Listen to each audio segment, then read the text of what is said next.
ನಿರ್ಣಯವನ್ನು ಆಚಾರ್ಯರು ಈ ತರಹ ತಿಳಿಸಿಕೊಡ್ತಾರೆ. ಇಂತಹ ವರಾರೂಪಿಯಾದ ಪರಮಾತ್ಮ ಭೂಮಿಯನ್ನು ಎತ್ತಿ ಹಿಡಿದ. ಆ ಭೂಮಿಯಲ್ಲಿ ಸ್ವಯಂಭೂಮನ್ ಶತರೂಪಾದೇವಿಯರ ಸೃಷ್ಟಿ ಪ್ರಾರಂಭ. ಅದ್ಭುತವಾದ ಸೃಷ್ಟಿ. ಯಯೋರಾಪೂರಿತಂ ಜಗತ್. ಅವರಿಂದ ಈ ಭೂಲೋಕ 14 ಲೋಕವೆಲ್ಲ ತುಂಬಿ ಹೋಯ್ತ ಸೃಷ್ಟಿ.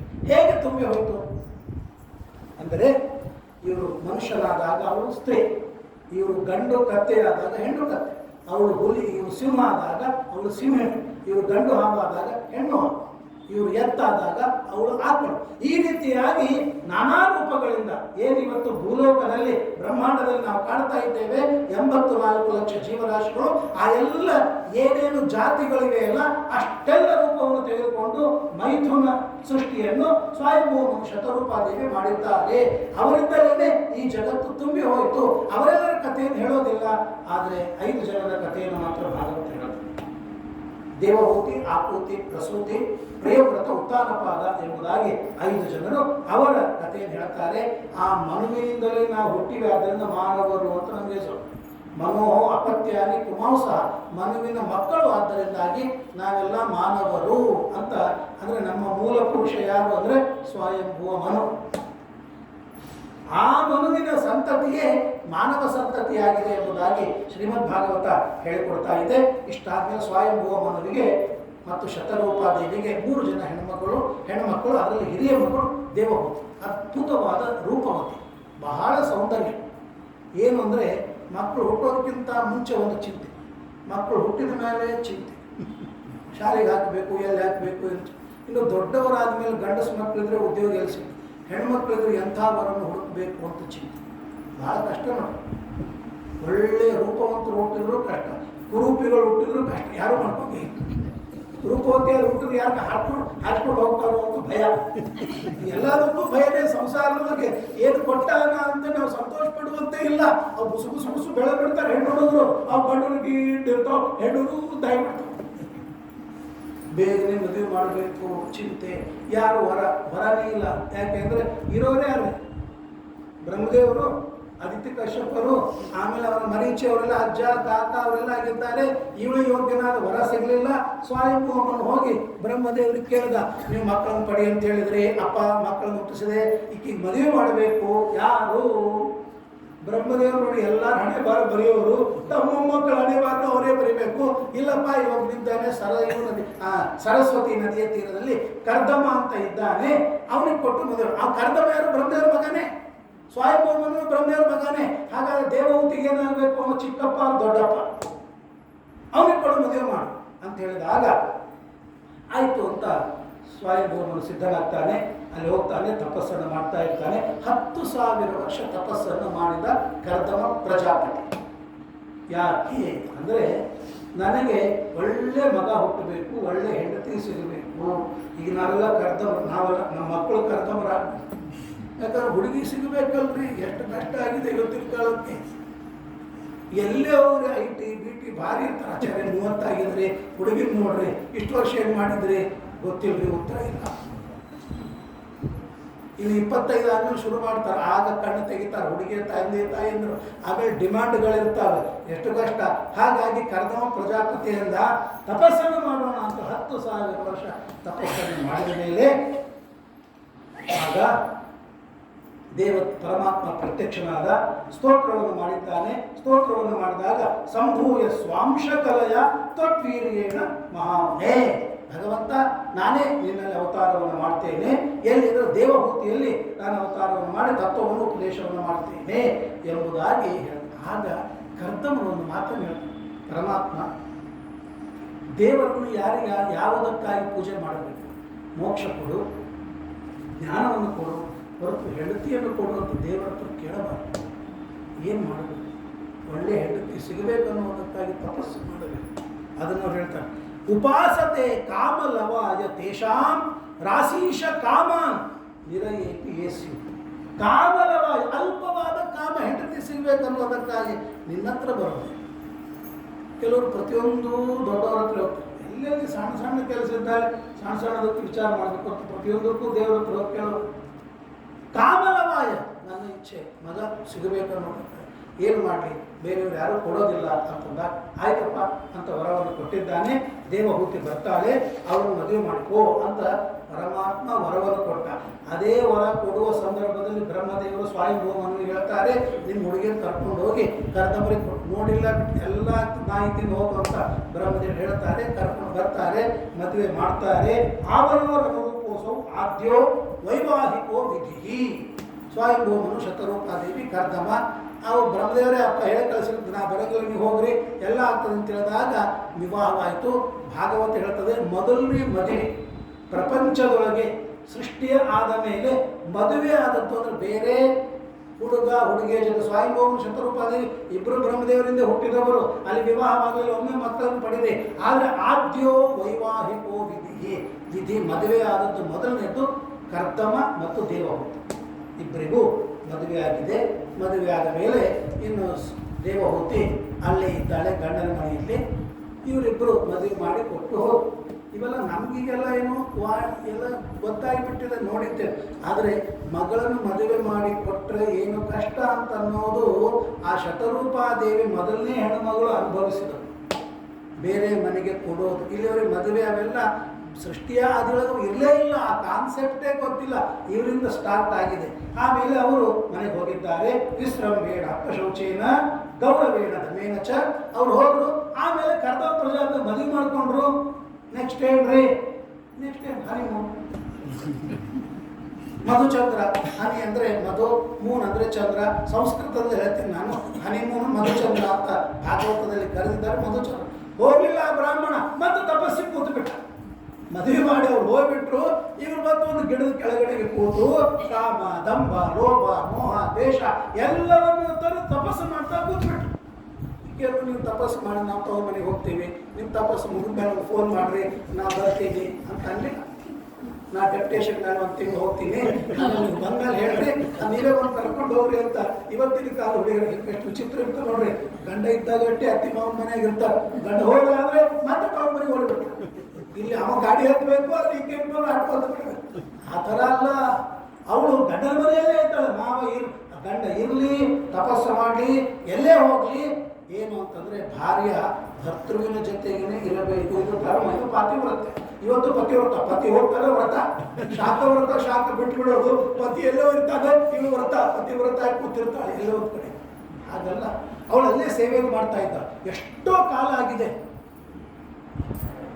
ತುಷ್ಟೋಹಮದ್ಯ ತವ ಮಾನವಿ ಮಾನದಾಯ ಶುಶ್ರೂಷೆಯ ಪರಮಯ ಪರಯಾಚ. ಮಾನವಿ, ಮನುಪುತ್ರಿಯಾದ ಮಾನವಿ ದೇವಹೂತಿ, ನಿನ್ನ ಸೇವೆಯಿಂದ ನಾನು ಸಂತುಷ್ಟನಾಗಿದ್ದೇನೆ. ಏನಾದರೂ ನೀನು ವರ ಬೇಕಿದ್ರೆ ಕೇಳು. ಎಂಥ ದೇವತಾ ಸ್ತ್ರೀ ಅವಳು.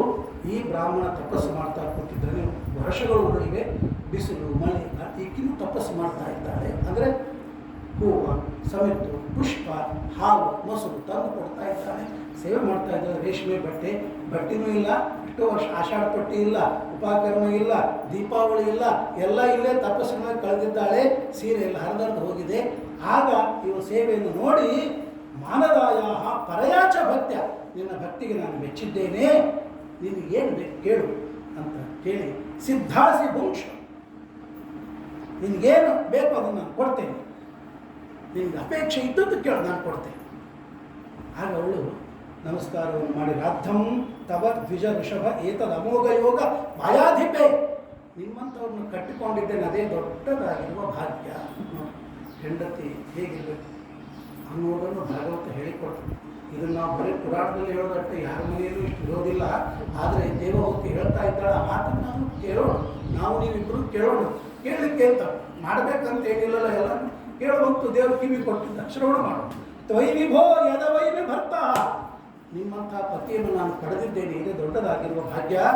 ನೀವು ಕೇಳಿದ್ರೆ ಏನು ಬೇಕದು ಕೇಳ್ಕೊ ಅಂತಂದ್ರಲ್ಲ, ಒಂದೇ ಒಂದು ಕೇಳ್ಕೊಳ್ತೀನಿ. ಎಷ್ಟೇ ಬೇದಾಯಿ ಸಮಯ ಸಕೃದ ಅಂಗಸಂಗ ಭೂಯಾ ವರಿಯಸಿ ಪುನಃ ಪ್ರಸವ ಸತೀನಾ. ಒಂದೇ ಒಂದು ಅಪೇಕ್ಷೆ, ಏನು ಗೊತ್ತಾ, ನಾನು ಮದುವೆ ಮಾಡ್ಕೊಂಡು ಬಂದೆ, ಹುಡುಗಿ ಬಂದು ಯಾವಾಗ ಹೋಳಿಗೆ ಹಾಕ್ತೀರಿ ಅಂತ ಕೇಳ್ತಾರೆ. ಮದುವೆ ಆಗಿ ಬಂದು ಒಂದು ಹಾಕ್ತೀವಿ, ನಮ್ಗೆ ಎಲ್ಲರೂ ಅದೇ ಶುರು ಅಲ್ರಿ. ಅವ್ರು ತಪ್ಪಡಿತಾ ಇರ್ತಾರೆ, ಹೋಳಿಗೆ ಯಾವಾಗ್ರಿ, ಕಡುಬೆ ಯಾವಾಗ್ರಿ, ಇದು ಯಾವಾಗ್ರಿ ಅಂತ ಶುರು ಮಾಡಿಬಿಡ್ತಾರೆ. ಎಲ್ಲರೂ ಅದೇ. ಒಂದು ವರ್ಷ 2 ವರ್ಷ ಆಗಲಿಲ್ಲ ಅಂದ್ರೆ ನೋಡ್ರಿ ಯಾಕೋ ಏನೋ ಹಿಂಗೆ ಮಾಡಿದ್ರು, ಏನಾಗ್ಯದೋ ಏನೋ, ಅವ್ರಿಗಿಂತ ಇವ್ರಿಗೆ ಚಿಂತೆ ಹಾಕಲಿಕ್ಕೆ ಶುರು ಆಗುತ್ತೆ. ಇನ್ನೊಬ್ಬರ ಮನೆ ಆಲೋಚನೆ ಮಾಡ್ತಾ ಇರ್ತಾರೆ. ಆದರೆ ಈ ಆಗದ ತಪಸ್ಸನ್ನು ಮಾಡಿದ್ದಾರೆ. ತಪಸ್ಸು ಮಾಡೋದ್ರ ಸಕಲ ಅಂಗಸಂಗ. ಮನೆಗೆ ಬಂದ ಮೇಲೆ ಕನ್ಯಾ ಭತ ಕುಲದ್ವಯ ತಾರಿಣಿ, ಹುಡುಗಿ ಬಂದು ಅಂತಂದರೆ 2 ಕುಲವನ್ನು ಉದ್ಧಾರ ಮಾಡ್ತಾಳೆ. ಒಂದು ತನ್ನ ತಂದೆ ಕುಲ, ಇನ್ನೊಂದು ತನ್ನ ಗಂಡನ ಕುಲ. ಗಂಡು ಸಿಗೋದಿಲ್ಲ, ಬರೀ ತಡ್ಕೊಳ್ಳಟ್ಟೆ ಉದ್ಧಾರ ಮಾಡ್ಕೊಂಡು ಹೋಗ್ಬಿಡ್ತಾನೆ. ಈಕೆ 2 ಕುಲ ಉದ್ಧಾರ ಮಾಡ್ತಾಳೆ. ಆದ್ದರಿಂದಾಗಿ ಮಾವ ಮತ್ತು ತಂದೆ, ಅದಕ್ಕೋಸ್ಕರವಾಗಿ ಒಂದು ಅಂಗಸಂಗ. ಒಂದು ಸಲ ನಿಮ್ಮ ಅಂಗಸಂಗ ಕೊಡ್ರಿ, ಮಕ್ಕಳಾಗಲಿ, ಆಮೇಲೆ ನೀವು ಎಷ್ಟನ್ನು ತಪಸ್ಸು ಮಾಡಿರಿ. ನಾನು ಮಕ್ಕಳನ್ನು ಕೊಟ್ಟೆ ಅನ್ನೋದಕ್ಕೆ ನಮ್ಮ ತಂದೆ ತಾಯಿಗೂ ನಿಮ್ಮ ತಂದೆ ತಾಯಿಗೂ ಸಂತೋಷವಾಗ್ತದೆ. ಅದು ಸ್ತ್ರೀ ಆದ ಮೇಲೆ, ಮದುವೆ ಆದ ಮೇಲೆ ಅವಳು ಮಕ್ಕಳನ್ನು ಪಡೆದ್ರೆ ನಿಜವಾಗಿ ಅದು ದಾಂಪತ್ಯ ಅಂತ ಹೇಳ್ತಾರೆ. ಅಷ್ಟು ಕೊಡ್ರಿ ಸಾಕು ಅಂತ ಇಷ್ಟು ಕೇಳಿದ. ಇಷ್ಟೇ ನನ್ನ ಅಪೇಕ್ಷೆ. ಹೌದು, ಆಗ ಆಯ್ತು. ಪ್ರಿಯಾಯ ಪ್ರಿಯಮನ್ವಿಚ್ಛನ್ ಕರ್ದಮೋ ಯೋಗಮಾಸ್ಥಿತ, ನಡಿ ಮತ್ತೆ ತಪಸ್ಸಲ್ಲ. ಅಲ್ಲೊಂದು ಸರೋವರ, ಬಿಂದು ಸರೋವರ, ಇವತ್ತು ಸಿದ್ಧಪುರದಲ್ಲಿ ಬಿಂದು ಸರೋವರ ಅಂತ ಇದೆ. ಅಲ್ಲಿ ಹೋಗಿ ಅವರು ಮುಳುಗ್ ಹಾಕ್ತಾರೆ. ಹಣ್ಣು ಮುದುಕ, ಹಲ್ಲಲ್ಲಿ ಬಿದ್ದು ಹೋಗಿವೆ, ಆಮೇಲೆ ತಲೆಯೆಲ್ಲ ಕೂದಲುಗಳೆಲ್ಲ ಹಾರಿ ಹೋಗಿವೆ, ಕೈ ಹಿಂಗೆ ಮುತ್ತಿನ ಚರ್ಮ ಎಲ್ಲ ಜೋತ್ ಬೀಳ್ತಾ ಇದೆ. ಅಂಥ ಕರ್ದಮ ಪ್ರಜಾಪತಿ ಆ ಸರೋವರದಲ್ಲಿ ಮುಳುಗಿ ಹೇಳಿದರೆ 18 ವರ್ಷದ ಯುವಕರಾಗಿದ್ದ. ಆಗ ಇವಳು ನಾನು ಹೇಗಿದ್ದೀನಿ, ನೀವು ಹಂಗೆ 18 ವರ್ಷ ನಂದೇ, ನೀನು ಮುಳುಗ ಮೇ 16 ವರ್ಷಕ್ಕಿತ್ತು 18 ವರ್ಷಕ್ಕ. 16 ವರ್ಷದವರಾಗಿದ್ದಾಳೆ, ಅವನು 18 ವರ್ಷದವರಾಗಿದ್ದಾರೆ. ಆಗ 100 ಜನ ದಾಸರು ದಾಸಿಯರು, ಒಬ್ಬರು ವಸ್ತ್ರ, ಇನ್ನೊಬ್ಬರು ಗಂಧ, ಇನ್ನೊಬ್ಬರು ಪುಷ್ಪ, ಇನ್ನೊಬ್ಬರು ಧೂಪ, ಇನ್ನೊಂದು ಸುಗಂಧದ ಪರಿಮಳ, ಇನ್ನೊಬ್ಬರು ಒಳ್ಳೆ ಒಳ್ಳೆ ರುಚಿಯಾದ ಅಡಿಗೆ ಪದಾರ್ಥಗಳನ್ನು ಮಾಡಿಕೊಂಡು ದಾಸಿಯರು ಇವಳಿಗೆ ಬೆಲೆ ಬಾಳತಕ್ಕಂಥ ಆಭರಣಗಳನ್ನು ತೊಡಿಸ್ತಾ ಇದ್ದಾರೆ. ಕರ್ದಮರಿಗೆ ಪುರುಷರೆಲ್ಲ ತೊಡಿಸ್ತಾ ಇದ್ದಾರೆ. ಆಗ ದಿವ್ಯವಾದ ಒಂದು ವಿಮಾನವನ್ನು ನಿರ್ಮಾಣವನ್ನು ಮಾಡಿದ್ದಾರೆ. 9 ಅಂತಸ್ತಿನ ದಿವ್ಯವಾದ ವಿಮಾನ, 9 ಅಂತಸ್ತು ಅಂತ ದಿವ್ಯವಾದ ವಿಮಾನವನ್ನು ನೋಡಿ ಈದೃಗ್ರಹಂ ತತ್ ಪಶ್ಯಂತಿ ನಾತಿ ಪ್ರೀತಿಯನ್ನು ಚೇತಸ. ಆಗ ನಡಿ ಇದ್ರೊಳಗೆ ಹತ್ತು ಅಂತ ಹೇಳಿದ್ರು. ಇಂಥ ದೊಡ್ಡ ವಿಮಾನಗಳನ್ನು ವಿಹಾರ ಮಾಡೋದು, ಅದಕ್ಕೆ 9 ಅಂತಸ್ತು, 9 ರೂಪಗಳನ್ನು ಕರ್ದವರು ತೆಗೆದುಕೊಂಡ್ರು, 9 ರೂಪಗಳನ್ನು ಅವಳಿಗೆ ಕೊಟ್ಟರು. 9 ರೂಪಗಳಿಂದ ಅವರು ಬಹಳ ವರ್ಣನೆ ಮಾಡಿದ್ದಾರೆ. ನಾನು ಅದಕ್ಕೆ ಹೇಳ್ತೇನೆ, ನೀವೆಷ್ಟು ನೋಡಿದ್ರು ನಿಮ್ಮ 10ರಷ್ಟು ಭಾಗವತದೊಳಗೆ ಹೇಳ್ತಾರೆ. ನೀವೇನು ಸಿನಿಮಾದೊಳಗೆ ನೋಡ್ತೀರ, ಅದರೊಳಗೆ ಸೌಂದರ್ಯವಿರಂಗಿಲ್ಲ, ಅದರೊಳಗೆ ಬೀಭತ್ಸ ರಸ ಇರ್ತದೆ. ಸೌಂದರ್ಯವೂ ಕೂಡ, ಶೃಂಗಾರ ರಸವನ್ನು ಕೂಡ ಭಾಗವತಾದಿಗಳನ್ನು ಓದಿದಾಗ ಅದನ್ನು ನೋಡಿ ಓದಿ ಆನಂದ ಪಡ್ಬೋದು. ಒಂದು ಕಡೆಗೆ ಕ್ಷತ್ರಿಯರಂತೆ, ಇನ್ನೊಂದು ಕಡೆಗೆ ಬ್ರಾಹ್ಮಣರಂತೆ, ಇನ್ನೊಂದು ಕಡೆಗೆ ಕಿರೀಟವನ್ನು ಹಾಕಿಕೊಂಡು, ಮತ್ತೊಂದು ಕಡೆಗೆ ವಸ್ತ್ರವನ್ನು ಉಟ್ಕೊಂಡು, ಮತ್ತೊಂದು ಕಡೆಗೆ ಕೃಷ್ಣಾರ್ಜುನ ಧರ್ಮ, ಹೀಗೆ 9 ಬೇರೆ ಬೇರೆ ಬೇರೆ ರೂಪಗಳಿಂದ ಅವರು ತಯಾರಾಗಿದ್ದಾರೆ. ಇವಳಿಗೂ ಆ ರೂಪಗಳನ್ನು ಕೊಡಿಸಿದ್ದಾರೆ. 9 ಅಂತಸ್ತುಗಳಲ್ಲಿ ವಿಹಾರವನ್ನು ಮಾಡಿದ್ದಾರೆ. ಅವರಿಗೆ ಒಂದು ನೀರು ಬೇಕು ಅಂದರೆ ಕೆಳಗಿನ ಅಂತಸ್ತಿಗೆ ಹೋಗಬೇಕಾಗಿಲ್ಲ, ಅಲ್ಲೇ ಎಲ್ಲ ಇದೆ. ಏನು ಬೇಕು ಎಲ್ಲವೂ ಅಲ್ಲಿ. 12 ತಿಂಗಳಿಗೆ ಬೇಕಾಗಿರುವ ಹೂವು, ಹಣ್ಣು, ಪಕ್ಷಿ ಎಲ್ಲವೂ ಕೂಡ ಅಲ್ಲಿ ಸಿಗ್ತಾ ಇವೆ. ಇಂತಹ ಒಂದು ವಿಹಾರವನ್ನು ಮಾಡಿದ್ರು. ಎಲ್ಲಿ ವಿಹಾರವನ್ನು ಮಾಡಿದ್ರು? ಇಲ್ಲೇ ಕೊಡೈಕೆನಾಲ್ಗೆ ಹೋಗಿದ್ರು, ಊಟಿಗೆ ಹೋಗಿದ್ರು, NTR ಗಾರ್ಡನ್ಸ್ ಹೋಗಿದ್ರು, ಇದೆಲ್ಲ ಹೋಗಿದ್ರು. ಅಲ್ಲ, ವೈಶ್ರಂಭಕೆ ಸುರವನೆ ನಂದನೆ ಪುಷ್ಪಭದ್ರತೆ 8 ದಿಕ್ಪಾಲಕರು, ಪೂರ್ವ, ಉತ್ತರ, ದಕ್ಷಿಣ, ಪಶ್ಚಿಮ, ಈಶಾನ್ಯ, ನೈಋತ್ಯ, ಆಗ್ನೇಯ, ಅಷ್ಟ ದಿಕ್ಪಾಲಕರಿಗೆ ಒಂದೊಂದು ಉದ್ಯಾನಗಳೆಲ್ಲ ಇವೆ. ಆ ಉದ್ಯಾನಗಳಲ್ಲಿ ಹೋಗಿ ವಿಹಾರವನ್ನು ಮಾಡಿದ್ದಾರೆ. ಪ್ರೇಕ್ಷಯಿತ್ವ ಭೂಗೋಳ, ಇಡೀ ಭೂಗೋಳವನ್ನೆಲ್ಲ ಪ್ರದಕ್ಷಿಣೆಯವರು ಹನಿಮೂನ್ ಮಾಡಿಕೊಂಡು ಬಂದಿದ್ದಾರೆ. ಈಗಿನ ಹುಡುಗರು ಇಟ್ಟಿರ್ತಾರೆ, ತಿಂಗಳು ರಜಾ ತಗೊಂಡಿರ್ತಾರೆ. ಆಮೇಲೆ ಒಂದು ವಾರ ಎಲ್ಲ ಮೊದಲಿಗೆ ಪ್ರಿಪರೇಷನ್. ಮದುವೆ ಮಾಡಿದ ತಕ್ಷಣ ಏನಾಯ್ತಂದರೆ ಆಯಾಸ ಆಗಿಬಿಟ್ಟಿರ್ತದೆ, ಶ್ರಮ ಆಗಿಬಿಟ್ಟಿರ್ತದೆ. ಹೀಗೆ ಹೋಗ್ತಾರೆ, ಒಂದು ವಾರ ಆಟೋ ಜೇಬು ಖಾಲಿ ಆಗಿಬಿಟ್ಟಿರ್ತದೆ. ನಡಿ ವಾಪಸ್ ಬರೋಣ. ಬರೋದ್ರಿಂದ ಕೆಮ್ಮು, ನೆಗಡಿ, ಜ್ವರ ಆಗಿ ಬರಲಿಲ್ಲ, ಚಳಿ ಆಗಿ ಬರಲಿಲ್ಲ, ಬಿಸಿಲಾಗಿ ಬರಲಿಲ್ಲ. ಅಂದರೆ ಸುಖ ಪಡಲಿಕ್ಕೂ ಕೂಡ ದೇಹ ಸಪೋರ್ಟ್ ಮಾಡೋಂಗಿಲ್ಲ. ಯಾಕಂದ್ರೆ ಸ್ವಲ್ಪ ಕೆಮ್ಮು, ಜ್ವರ ಇದು ಹೋದ್ರಿ, ಅಲ್ಲೇನು ವಾಟರ್ ಇನ್ಫೆಕ್ಷನು, ಫುಡ್ ಇನ್ಫೆಕ್ಷನು. 8 ದಿವಸ ಹೋಗಿ 3 ದಿವಸ ವಾಪಸ್ ಬಂದು 4 ದಿವಸ ಹಚ್ಕೊಂಡು ಮಲ್ಕೊಂಡು ಬಿಡೋಣ. ಅಂದರೆ ಭೋಗ ಮಾಡಲಿಕ್ಕೂ ಶಕ್ತಿ ಇಲ್ಲ.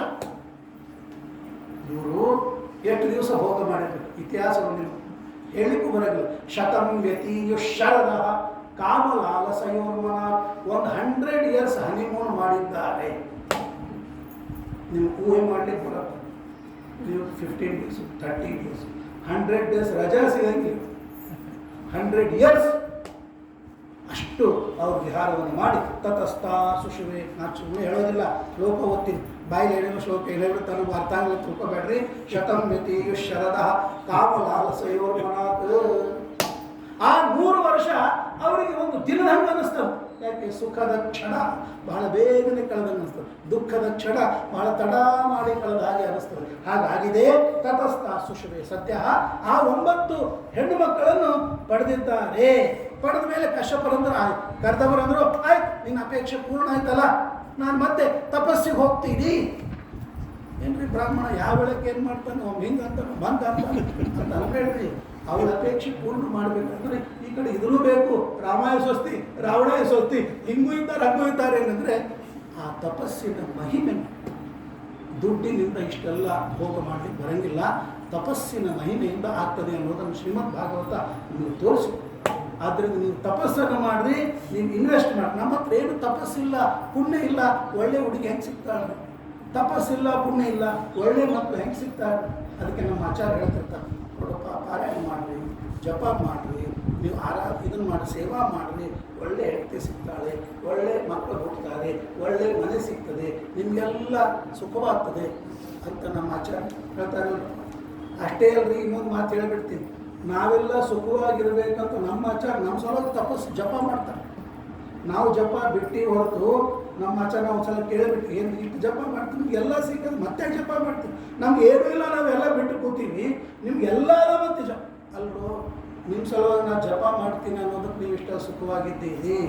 100 ಜನ ಶಿಷ್ಯರು, ನನ್ನ ಶಿಷ್ಯರ ಹೆಣ್ಣಂದರು, ಅವ್ರ ಮಕ್ಕಳು, ಅವ್ರ ತಂದೆ ತಾಯಂದರು ಸುಖವಾಗಿರಬೇಕು ಅಂತೇಳಿ ನಿಮ್ಮೆಲ್ಲರ ಸಲುವಾಗಿ ನಾನು ನರಸಿಂಹ ಮಂತ್ರ, ಕೃಷ್ಣ ಮಂತ್ರ ಜಪ ಮಾಡ್ತೀನಿ ಅಂತ ನಮ್ಮ ಆಚಾರ್ಯ ಕಣ್ಣಾಗ ನೀರು.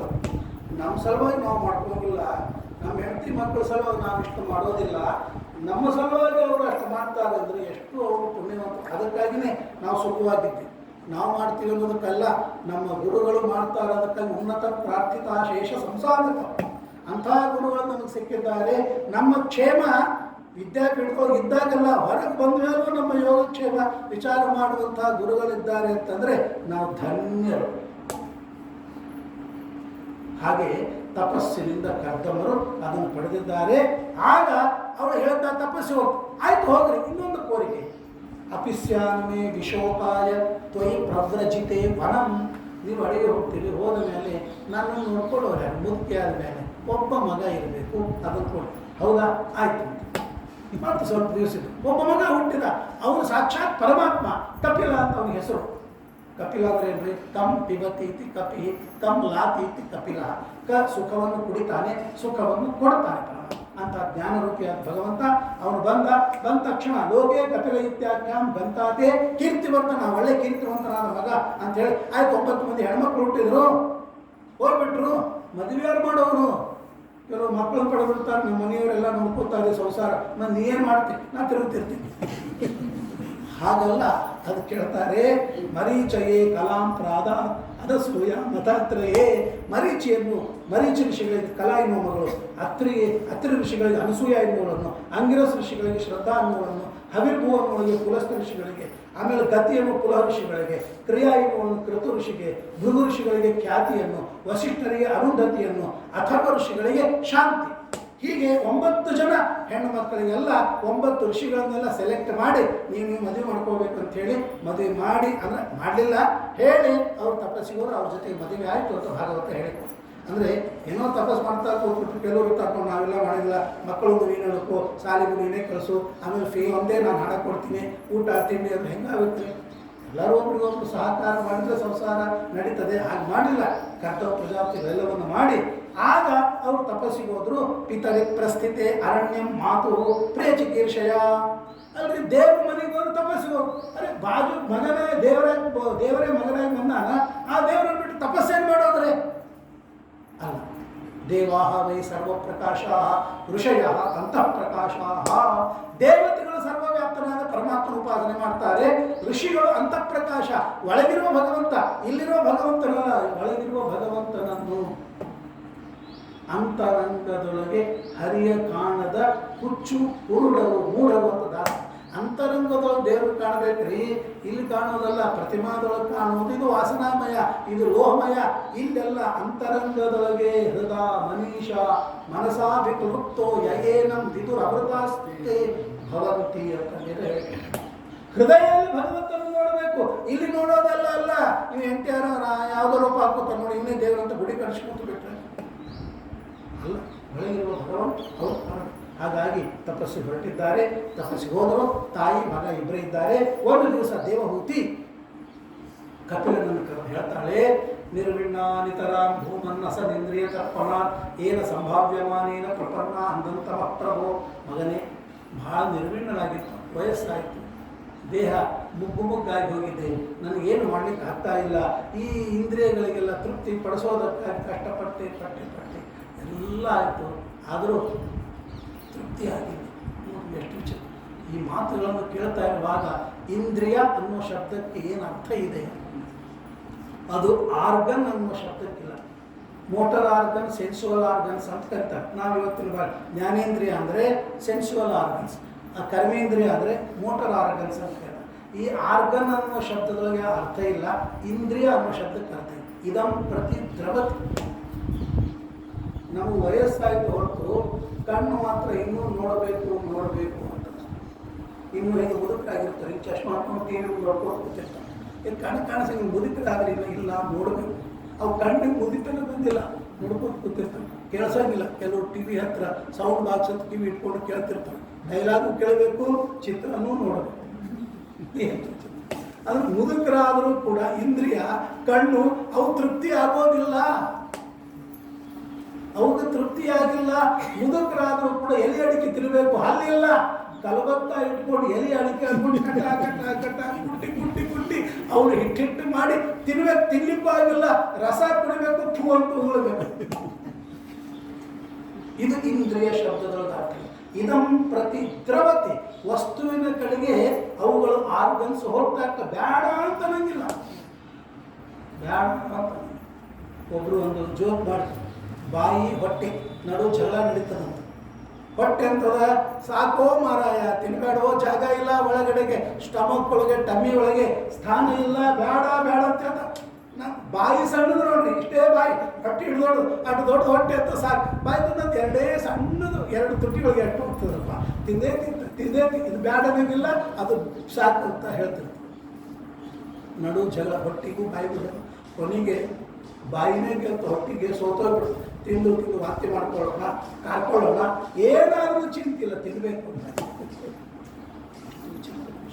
ಆಸೆ ಮುಗಿಯೋದು. ಅಂಗಂ ಗಲಿತಂ. ಒಬ್ರು ಹೇಳಿದ್ದಾರೆ ಶ್ಲೋಕ, ಅಂಗಂ ಗಲಿತಂ ಫಲಿತಂ ಮುಂಡಂ ದಶನ ವಿಹೀನಂ ಜಾತಂ ತುಂಡಂ ವೃದ್ಧೋ ಯಾತಿ ಗೃಹೀತ್ವಾ ದಂಡಂ ತದಪಿನ ಮುಂಚತಿ ಆಶಾಪಿಂಡಂ.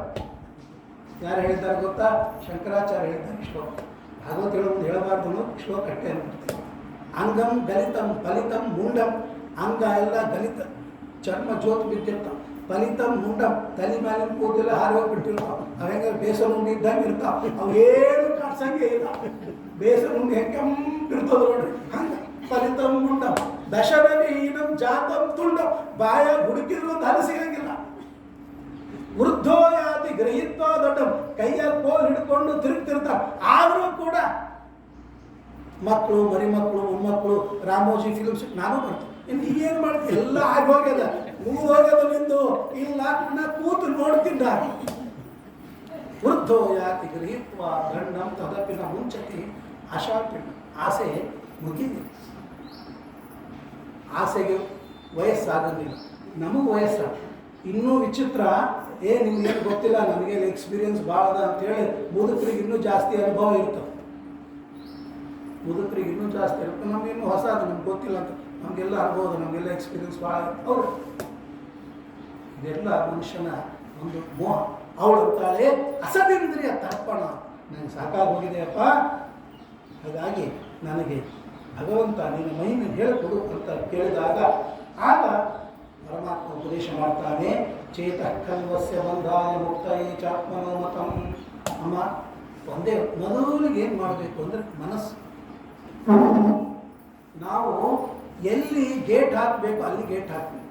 ಮನಸ್ಸಿಗೆ ಗೇಟ್ ಹಾಕಬೇಕು. ಕಣ್ಣಿಗೆ ಗೇಟ್, ಕಣ್ಣು ಮುಚ್ತೀವಿ, ಆದರೆ ಕಿವಿಯಿಂದ ಡೈಲಾಗ್ಸ್ ಕೇಳ್ತೀವಿ. ಏನು ಮಾಡೋದು? ಅಲ್ಲಿ ಗೇಟ್ ಹಾಕೋದಲ್ಲ, ಒಳಗಡೆಗೆ ಗೇಟ್ ಹಾಕಬೇಕು. ಮನಸ್ಸಿಗೆ ಗೇಟ್ ಹಾಕಿದರೆ ನೀ ಎಷ್ಟೇ ಕಣ್ಣಿನಿಂದ ಏನು ಮಾಡಿದ್ರು ಕೂಡ ಮನಸ್ಸು ಅಲ್ಲಿ ಇರಲಿಲ್ಲ ಅಂತಾದರೆ ನಿನಗೆ ಅದು ಬಂಧಕವಾಗೋದಿಲ್ಲ. ಹಾಗಾಗಿ ಮನೋನಿಗ್ರಹ ಬಹಳ ಪ್ರಧಾನ ಅಂತ ಅನ್ನೋದನ್ನು ಚೇತಃ ಖಲ್ವಸ್ಯ ಬಂಧಾಯ. ಆ ಮನಸ್ಸೇ ನಮ್ಮನ್ನು ಒಳ್ಳೆಯ ದಾರಿಯಲ್ಲೂ ಕರ್ಕೊಂಡು ಹೋಗ್ತದೆ, ಕೆಟ್ಟ ದಾರಿಯಲ್ಲೂ ಕರ್ಕೊಂಡು.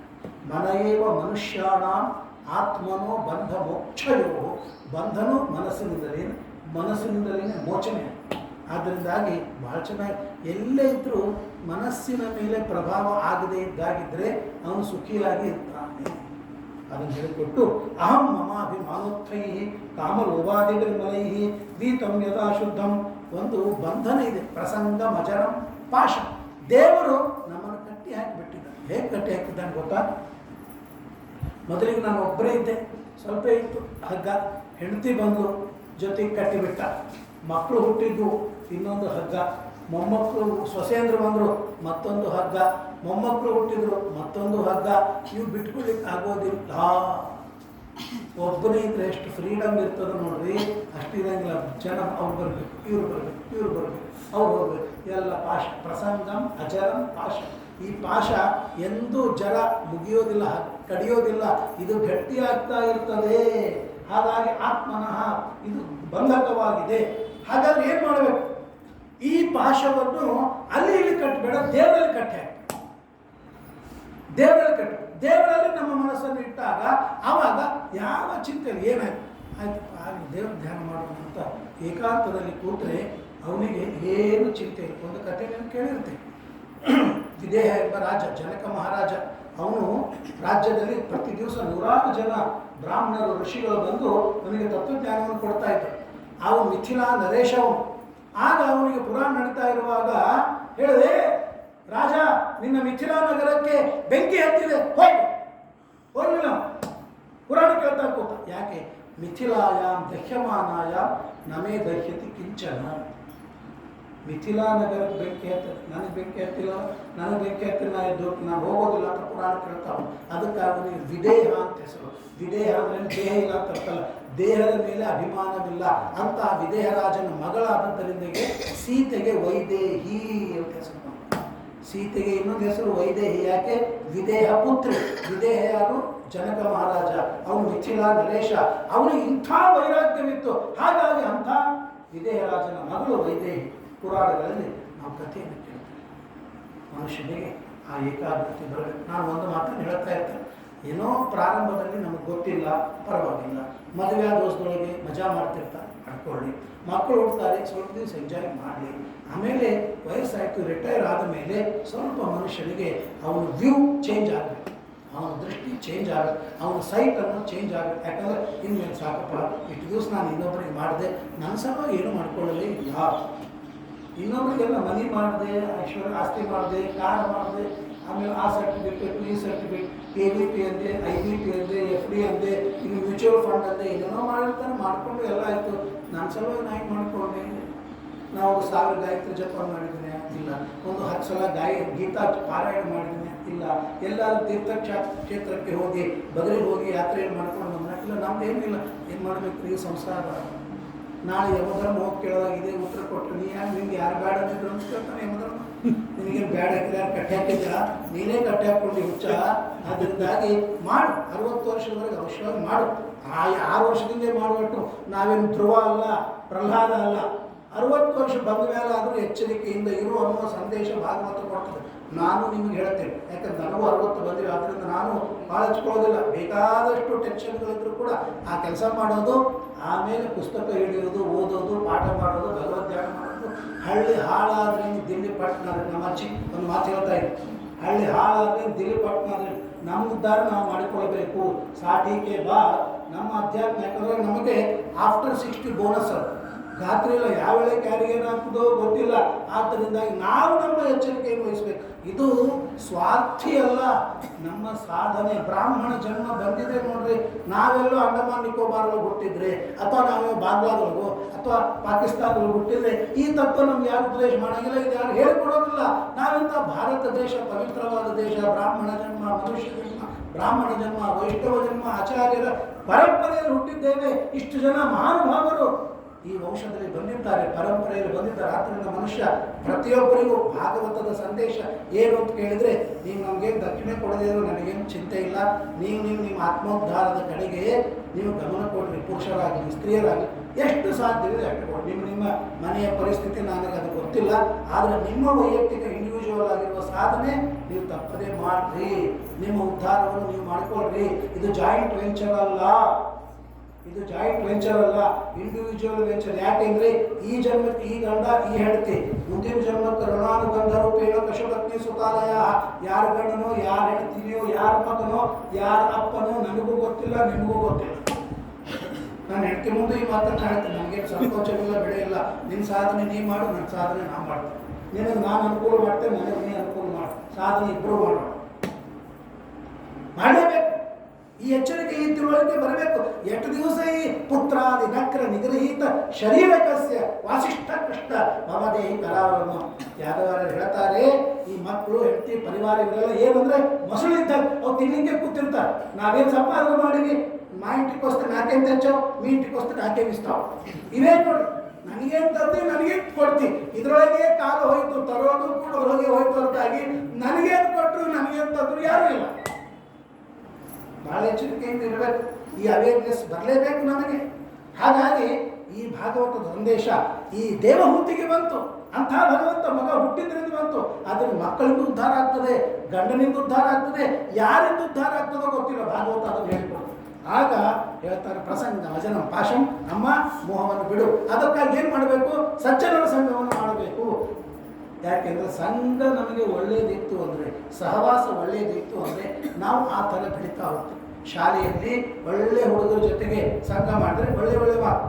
ಇಲ್ಲ ಅಂದರೆ ತುರುಕರು, ರೆಡ್ಡೆರು, ಕಮ್ಮಗಳು ಅಂಥವ್ರ ಜೊತೆ ಹೋದರೆ ಆ ಕ್ಲಾಸ್ಗಳು ಅವೇ ಬೈಲಿಕ್ಕೆ ಶುರುವಾಗ್ತವೆ. ಬೈಲಿಕ್ಕೆ ಹೋಗಿಲ್ಲ ಭಾಗವತೊಳಗೆ. ಆ ಶಬ್ದಗಳು ನಿಮಗೂ ನಮಗಿಂತ ಹೆಚ್ಚು ನಿಮಗೊತ್ತು ಓಲ್ಡ್ ಸಿಟಿ ಒಳಗಿರ್ತೀರಿ.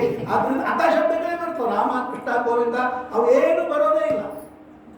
ತಿತಿಕ್ಷವ ಕಾರುಣಿಕಾ ಸುಹೃದ ಸರ್ವದೇಹಿನ ಅಜಾತ ಶತ್ರವ ಶಾಂತ ಸಾಧವ ಸಾಧುಭೂಷಣ. ಸಜ್ಜನರು ಎಂಥವರು? ಸಾಧುಗಳು. ಸಾಧುಗಳು ಅಂದರೆ ಯಾರು? ಮಡಿ ಉಟ್ಕೊಂಡು ಅಂಗರಕ್ಷಣೆ ತೆಗೆದುಕೊಂಡು ಚೆನ್ನಾಗಿ ಟ್ರಿಮ್ ಆಗಿ ತಳಿ ಮಾಡಿಸ್ಕೊಂಡು ಆಮೇಲೆ ಒಂದೆರಡು ಶ್ಲೋಕ ಭಾಗವತ ಹೇಳಿದ್ರೆ ಇವರು ಸಜ್ಜನರೇ. ಇವರು ಸಜ್ಜನ ಇಲ್ಲ ತನಗಿಲ್ಲ, ಆದರೆ ಒಳಗಿನ ಸಜ್ಜನಿಕೆ ಬೇಕು. ಡ್ರೆಸ್ ಕೋಡ್ ನೋಡಿ ಇವರು ಸಜ್ಜನರು ಅಂತ ಮೋಸ ಹೋಗಬೇಡ್ರಿ. ಅವರು ಹೃದಯದಿಂದ ಸಜ್ಜನರಾಗಿರಬೇಕು. ಇದನ್ನು ಶ್ರೀಮದ್ ಭಾಗವತ ಹೇಳಿಕೊಡ್ತಾರೆ. ತಿತಿಕ್ಷವ, ಸಹನ ಶಕ್ತಿ ಇರಬೇಕು. ಎಷ್ಟೇ ಕಷ್ಟ ಬಂದರೂ ಕೂಡ ಮನುಷ್ಯ ಸಹನ ಮಾಡಿಕೊಳ್ತಕ್ಕಂಥ ಒಂದು ಶಕ್ತಿ. ಆಪತ್ತುಗಳು ಬರ್ತವೆ, ರೋಗಗಳು ಬರ್ತವೆ, ಕಷ್ಟಗಳು ಬರ್ತವೆ. ಬಂದಾಗ ನಾವೆಲ್ಲ ಅಂತೀವಿ, ಏನಪ್ಪ ಇಷ್ಟು ದೇವರಂತೀವಿ, ನಮಗೇ ಕಷ್ಟ ನೋಡ್ರಿ. ನಾವು ಎದುರಿದ್ದವರು ನಮ್ಮ ಮುಂದೆ ಒಂದು ಸಣ್ಣ ಒಂದು ಲ್ಯಾಂಡ್ ಇತ್ತು, ಒಂದು ಗುಡಿಸಲಪ್ಪ ಕೂತಿದ್ರು. ಈಗ ಅವ್ರು 3 ಅಂತಸ್ತಿನ ಮನೆ ಕಟ್ಕೊಂಡಾರ, 4 ಕಾರ್ ತೊಗೊಂಡಾರ. ನಾವು ಹಳೆಯ ಸೋರ್ ಮನೆಯೊಳಗೆ ಕೂತೀವಿ. ಇಷ್ಟೆಲ್ಲ ಮತ್ತು ದಿವಸ ದೇವರ ಗುಡಿ ಅಂತೀವಿ, ರಾಯರ ಮಠ ಅಂತೀವಿ, ಪ್ರಸಾದ ಅಂತೀವಿ, ತೀರ್ಥ ತಗೋತೀವಿ, ಪಂಚಾಮೃತ ತಗೊಂಡ್ವಿ. ನಮ್ಮ ಮನೆ ಬಾರಿ ಇಷ್ಟೇ. ದೇವರೇನು ನಮಗೆ ಮಾಡಿ ನಮ್ಮ ಸಹನ ಶಕ್ತಿ ಅದನ್ನು ಅಲ್ಲ. ನಮಗೆ ಯಾವ ಸಂಪತ್ತು? ನಿಮ್ಗೆ ಮನೆ ಬೇಕಾ, ನಿಮ್ಗೆ ಹೆಂಡತಿ ಬೇಕಾ, ಮಕ್ಕಳು ಬೇಕಾ, ಗುರುಗಳು ಬೇಕಾ? ಹೇಳ. ಎರಡು ಬೇರೆ ಬೇರೆ ಪ್ಯಾರಲಲ್ ಆಗಿ ಹೋಗತಕ್ಕಂಥ. ನಮಗೆ ಅಧ್ಯಾತ್ಮ ಬೇಕು ಅಂದಾಗ ಭಗವಂತ ಲೌಕಿಕ ಕಡಿಮೆ ಮಾಡ್ತಾನೆ, ಲೌಕಿಕ ಬೇಕು ಅಂದಾಗ ಇದನ್ನು ಕಡಿಮೆ ಮಾಡ್ತಾನೆ. ನೀವು ಯಾವ ಚೂಸ್ ಮಾಡ್ತೀರೋ ನಿಮ್ಮದು ಸೆಲೆಕ್ಷನ್ ಏನು. ಎರಡನ್ನೂ ಕೊಟ್ಟಿದ್ದ. ಅಧ್ಯಾತ್ಮದ ದೃಷ್ಟಿಯಿಂದ ಸುಖವಾಗಿದ್ದೇವೆ ಸಾಕು, ಸಂಸಾರದಲ್ಲಿ ತೊಂದರೆ ಇಲ್ಲ ಸಾಕು. ತಿತಿಕ್ಷವ, ಇದು ಸಹನ ಶಕ್ತಿ ಇರಬೇಕು. ಕಾರುಣಿಕ, ಕರುಣೆ ಮಾಡಬೇಕು. ಚಿಕ್ಕವರ ಮೇಲೆ ಏನು ತಪ್ಪು ಮಾಡಿದಾಗ ಕರುಣೆ ಮಾಡಬೇಕು. ಸುಹೃದ, ಎಲ್ಲರನ್ನು ಪ್ರೀತಿ ಮಾಡುವ ಒಂದು ಸ್ವಭಾವ ಇರಬೇಕು. ನಾವು ಯಾರು ಪ್ರೀತಿ ಮಾಡ್ತೀವ್ರಿ? ನಮ್ಗೆ ಯಾರು ಕೊಡ್ತಾ ಇದ್ರು ಅವ್ರು ಪ್ರೀತಿ ಮಾಡ್ತೀವಿ, ಯಾರು ಪ್ರೀತಿ ಕೊಡೋಂಗಿಲ್ಲ ಅವ್ರು ಪ್ರೀತಿ ಮಾಡಬಿಟ್ಟು. ಸುಹೃದ ಸರ್ವದೇಹಿನ ಅಜಾತ ಶತ್ರುವ, ಎಂದು ಯಾರ ಮೇಲೆ ಶತ್ರುತ್ವವನ್ನು ಬೆಳೆಸಿಕೊಳ್ಳಬಾರದು. ಶತ್ರುತ್ವವನ್ನು ಬೆಳೆಸಿಕೊಳ್ಳಬಾರದು. ಇವೆಲ್ಲ ದೊಡ್ಡ ದೊಡ್ಡವರಲ್ಲಿ ಈ ಗುಣಗಳನ್ನು ನಾವು ಕಾಣ್ತೇವೆ. ಈ ಗುಣಗಳನ್ನು ನಾವು ಕಾಣ್ತೇವೆ. ಅಂತ ಜಾಬಾಲಿ ಋಷಿಗಳು ಅಂತ ಒಬ್ಬರು ಋಷಿಗಳು, ಅವರ ಆಶ್ರಮದಲ್ಲಿ ಹಾವು ಮತ್ತು ಮುಂಗುಲಿಗಳ ಜೊತೆ ಜೊತೆ ಇರ್ತಿತ್ತು. ಬದ್ಧ ಜನ್ಮ ಶತ್ರುಗಳು. ಹಾವು ಮುಂಗುಲಿಗೂ ಮುಂಗ್ಸಿಗೂ ಶತ್ರುತ್ವ. ಆದರೆ ಜಾಬಾಲಿ ಋಷಿಗಳು ಎದುರಿಗೆ ಬಂದು ಕೂತಾಗ ಅವೆರಡು ಪ್ರೀತಿಯಿಂದ ಇತ್ತು. ಯಾಕೆ? ಜಾಬಾಲಿ ಋಷಿಗಳ ತಪ ಪ್ರಭಾವ. ಹಾಗೆ ಅಜಾತ ಶತ್ರುವ, ಎಂದು ಶತ್ರುತ್ವವನ್ನು ಬೆಳೆಸಬಾರ್ದು. ಏನೋ ಆಗಿರ್ತವೆ, ನಮಗೂ ತಪ್ಪಾಗಿರ್ತವೆ, ಅವ್ರಿಗೂ ತಪ್ಪಾಗಿರ್ತವೆ, ಅಥವಾ ಭಾಳ ತಪ್ಪವ್ರು ಮಾಡಿರ್ಬೋದು. ಹಾಗೆ ಮಾಡಿದ್ದಾನೆ ಏನೋ ಆಗಿ ಬಿಟ್ಟು. ಅಜಾತ ಶತ್ರುವ, ಧರ್ಮರಾಜನಲ್ಲಿ ಆ ಗುಣ ಇತ್ತಂತೆ, ಶತ್ರುತ್ವ ಇಟ್ಕೊಂಡಿರಲಿಲ್ಲ ಅಂತೇಳಿ ಆ ಮಾತನ್ನು ಹೇಳ್ತಾರೆ. ಅಜಾತ ಶತ್ರುವ, ಪ್ರಹ್ಲಾದ ರಾಜರು ಅಜಾತ ಶತ್ರುಗಳು. ಬರ್ತದೆ ನಾಳೆ ಅವರ ಚರಿತ್ರೆ. ಎಷ್ಟು ಹಿರಣ್ಯಕಶಿಪು ತೊಂದರೆ ಕೊಟ್ಟ, ಎಷ್ಟು ದೈತ್ಯರು ಹಿಂಸೆ ಮಾಡಿದ್ರು, ಎಷ್ಟೊಂದು ಚಾಡಿ ಹೇಳಿದ್ರು, ಸಮುದ್ರದಲ್ಲಿ ಹಾಕಿದ್ರು, ಬೆಂಕಿಯಲ್ಲಿ ಹಾಕಿದ್ರು, ಕುದಿಯುವ ಎಣ್ಣೆಯಲ್ಲಿ ಹಾಕಿದ್ರು, ಆನೆಯಿಂದ ತುಳಿಸಿದ್ರು, ವಿಷ ಕೊಟ್ಟರು. ಒಂದು ದಿವಸ ಆದರೂ ತಂದೆ ಮೇಲೆ ಕಂಪ್ಲೇಂಟ್ ಮಾಡಿದ್ದೆ ಅಂದರೆ ಪ್ರಹ್ಲಾದ, ಅಪ್ಪ ನೀ ಹೀಗೆ ಮಾಡಿದೆ ಅಂತಂದ. ನಾವು ಒಂದು ಪೆನ್ಸಿಲ್ ಕೊಡಿಸ್ಲಿಲ್ಲ ಅಂತಂದರೆ ಅಥವಾ ಒಂದು ಕಡೆ ಟೂರಿಗೆ ಕಳಿಸ್ಲಿಲ್ಲ ಅಂದರೆ ಅಪ್ಪನ ಮೇಲೆ ಮಕ್ಕಳು ಕೋಪ ಮಾಡಿಕೊಂಡು ಸಿಟ್ಟು ಮಾಡ್ಕೊಳ್ತಾರೆ. ಆದರೆ ಹಿರಣ್ಯಕಶಿಪು ಎಷ್ಟು ಹಿಂಸೆ ಕೊಟ್ಟ ಪ್ರಹ್ಲಾದನಿಗೆ ಒಂದು ದಿವಸ ಸಿಟ್ಟು ಮಾಡಿ ಅಜಾತ ಶತ್ರವಾಹ. ಈ ತರಹದ ಗುಣ ಕಲಿಬೇಕು. ಶಾಂತ ಹೊಡೆದು ಹಿಡ್ಕೊಡೋದು, ಹಿಂಗೆ ಮುಚ್ಕೊಳ್ಳೋದು, ಈ ಶಾಂತಿ ಆ ಶಾಂತಿ ಅಲ್ಲ. ಶಮೋ ಮನಿಷ್ಠತಾ ಬುದ್ಧೇ. ಯಾವಾಗಲೂ ಭಗವಂತನಲ್ಲಿ ಮನಸ್ಸಿಗೆ ಪ್ರಹ್ಲಾದ ರಾಜ ಅದೇ ಇತ್ತು. ನೀ ಏನು ಮಾಡ್ತೀಯೋ ನಿನ್ನ ಪ್ರಯತ್ನ ನೀನು ಮಾಡು, ನಾನು ದೇವರನ್ನು ನಂಬಿದ್ದೆ. ಸಾಧುಭೂಷಣ ಮೈ ಅನನ್ಯನ ಭಾವೇನ. ಪರಮಾತ್ಮನಲ್ಲಿ ಅನನ್ಯವಾಗಿರುವ ಭಾವ ಇತ್ತು. ಅದನ್ನೇ ಅನನ್ಯಾಶ್ಚಿಂತೆಯಂತೋ ಮಾಂ ಅನ್ನುವ ಮಾತನ್ನೇ ಇಲ್ಲಿ ಹೇಳ್ತಾರೆ. ಭಕ್ತಿ ಕುರುವಂತೆಯೇ ದೃಢವಾದ ಭಕ್ತಿ. ನಮಗೂ ಭಕ್ತಿ ಇದೆ. ಯಾವಾಗ ಫೆಬ್ರವರಿ ಬಂದಾಗ ಹುಡುಗರಿಗೆಲ್ಲ ಭಕ್ತಿ, ಯಾಕಂದ್ರೆ ಪರೀಕ್ಷೆ ಆಗ್ತದೆ. ಆಮೇಲೆ ಮತ್ತು ಮೇ ಮುಗಿದು ಜೂನ್ ಬಂದಾಗ ಪರೀಕ್ಷೆ ಭಕ್ತಿ, ಯಾಕೆಂದರೆ ರಿಸಲ್ಟ್ ಬರೋಕ್ಕಿಂತ ಮುಂಚೆ, ಪರೀಕ್ಷೆ ಆಗ್ತಿಂತ ಒಮ್ಮೆ ದೇವರುಗಳಿಗೆ ಬರ್ತಾರೆ, ರಿಸಲ್ಟ್ ಬರೋಕ್ಕಿಂತ ಮುಂಚೆ ಒಮ್ಮೆ ಬರ್ತಾರೆ. ಹಿಂದೆ ಮುಂದೆ ಯಾರೂ ಕಾಣಿಸೋದೇ ಇಲ್ಲ. ತಾತ್ಕಾಲಿಕವಾಗಿರ್ತಕ್ಕಂಥ ಭಕ್ತಿ ಇದೆಲ್ಲ ಹಾಗಲ್ಲ. ಅನನ್ಯನ ಭಾವೇನ ಭಕ್ತಿ ಕುರುವಂತೆಯೇ ದೃಢವಾದ ಭಕ್ತಿ ಇರಬೇಕು. ದೇವರು ಏನು ಕೊಟ್ಟರೂ ಕೂಡ ಆ ಭಕ್ತಿಯಲ್ಲಿ ಕಡಿಮೆ ಆಗಿರಬಾರ್ದು. ಭಕ್ತೃತೆ ತ್ಯಕ್ತ ಕರ್ಮಾಣ. ದೇವರಿಗೋಸ್ಕರವಾಗಿ ಎಲ್ಲವನ್ನೂ ನಮ್ಮದನ್ನು ನಾವು ಇಟ್ಕೊಂಡಿರಬೇಕು. ತ್ಯಕ್ತ ಸ್ವಜನ ಬಾಂಧವ ಇವೆಲ್ಲ ಭಾಳ ಇದೆ. ಎಲ್ಲೆಲ್ಲಿ ಯಾರೇ ಭಕ್ತರು ಕಂಡಾಗ ಮದಾಶ್ರಯ ಕಥಾ ಪೃಷ್ಟ, ದೇವರ ಕಥೆಯನ್ನೇ ದೇವರ ವಿಚಾರವನ್ನೇ ಮಾಡ್ತಾ ಇದ್ದಾರೆ ಇಂಥ ಸಾಧುಗಳು. ಹೌದ್ರಿ, ಇವರು ಸಹವಾಸದಿಂದ ನಮಗೇನಾಗ್ತದೆ ಹೇಳ್ತಾರೆ. ಸತಾಂ ಪ್ರಸಂಗಾನ್ ಮಮ ವೀರ್ಯ ಸಂಪದೋ ಭವಂತಿ ಹೃತ್ಕರ್ಣ ರಸಾಯನ ಕಥಾ ತಜ್ಜೋಷಣಾದಾಶ್ವಪವರ್ಗವತ್ಮನಿ ಶ್ರದ್ಧಾವತಿ ಭಕ್ತಿರನುಪ್ರವಿಶ್ಯತೆ.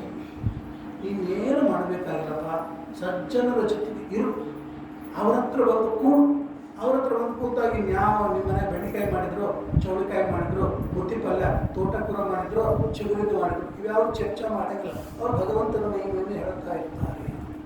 ಅದನ್ನೇ ಕಿವಿಯಲ್ಲಿ ಹಾಕೋ. ಸತಾ ಪ್ರಸಂಗ, ಅವರ ಜೊತೆಗೆ ಪ್ರಸಂಗ ಇರೋದರಿಂದಾಗಿ ಭಗವಂತನ ಕಥೆ ಅವರು ಹೇಳಿಕೊಡ್ತಾ ಇರ್ತಾರೆ.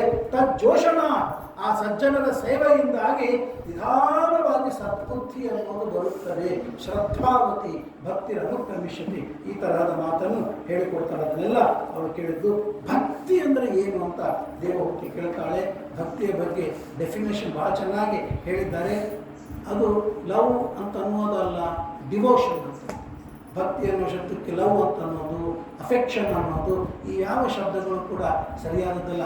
ಮಹಾತ್ಮ್ಯ ಜ್ಞಾನ ವಸ್ತು ಸುದೃಢ ಸರ್ವತೋಧಿಕ ಸ್ನೇಹೋ ಭಕ್ತಿ ರೀತಿ ಪ್ರೋಕ್ತ.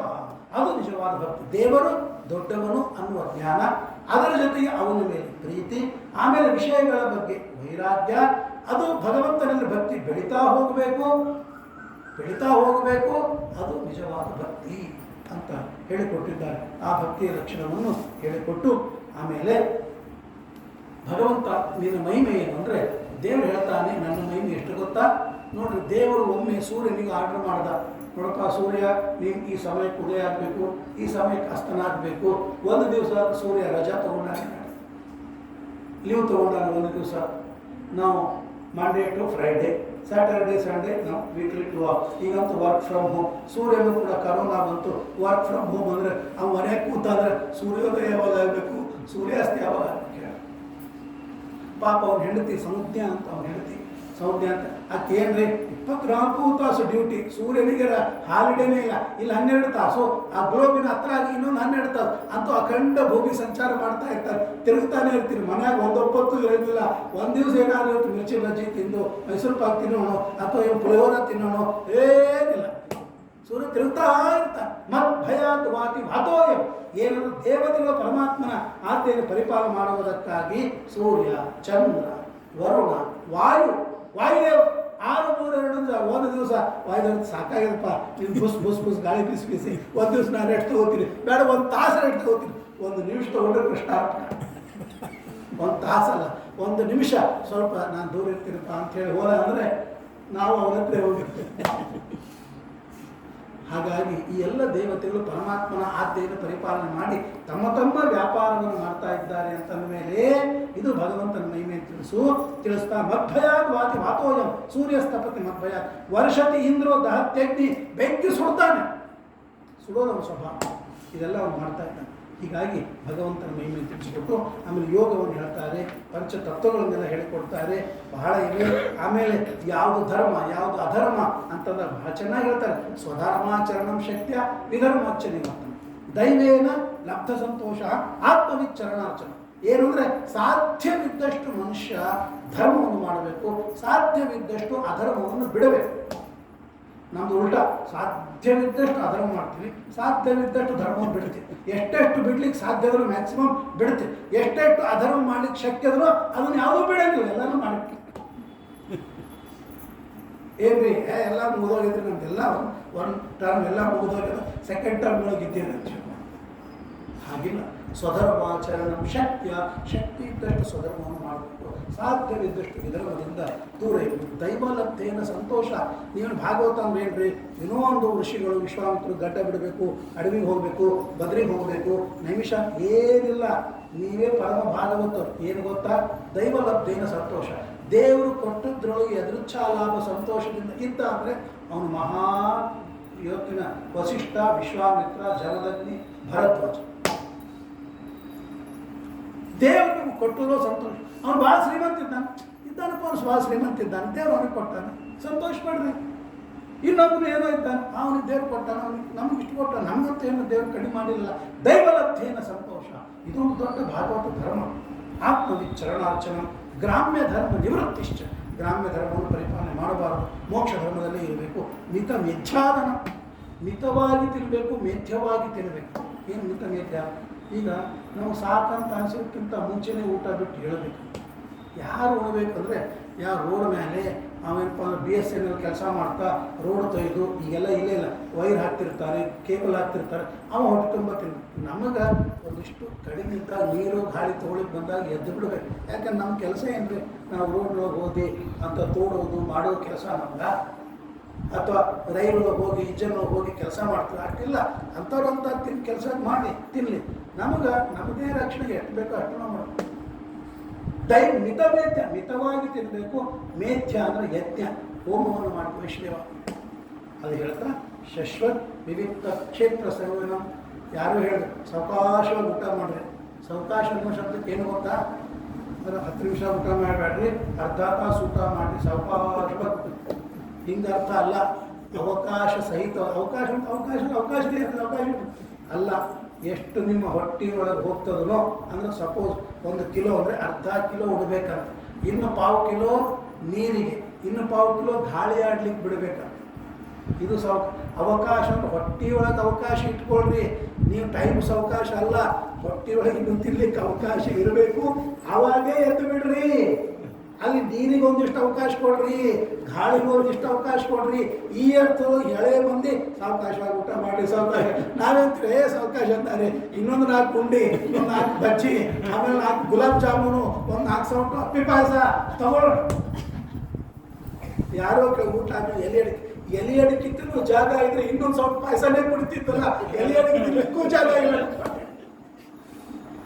ಹೀಗೆ ತಿಂದರೆ ಇದು ಅವಕಾಶ ಅಲ್ಲ, ಇದು ನಿರವಕಾಶ. ಅವಕಾಶನೇ ಇಲ್ಲ. ಆಮೇಲೆ ಮನೆಗೆ ಹೋಗಿ ನೆಲದ ಮೇಲೆ ಮಲ್ಕೊಂಡು ಮಜ್ಜಿಗೆ ಕೊಡು, ಆಮೇಲೆ ಇನ್ನೊಂದು ಯಾವುದೋ ಇನ್ನೋ ಕೊಡು ಅಂತೇಳಿ ನೆಲದ ಮೇಲೆ ಪಂಚ ಹಾಕ್ಕೊಂಡು ಹೊರಡಾಡೋ ನಿಂತಿನೇ ಇಲ್ಲ ಇಡೀ ರಾತ್ರಿ ಎಲ್ಲ.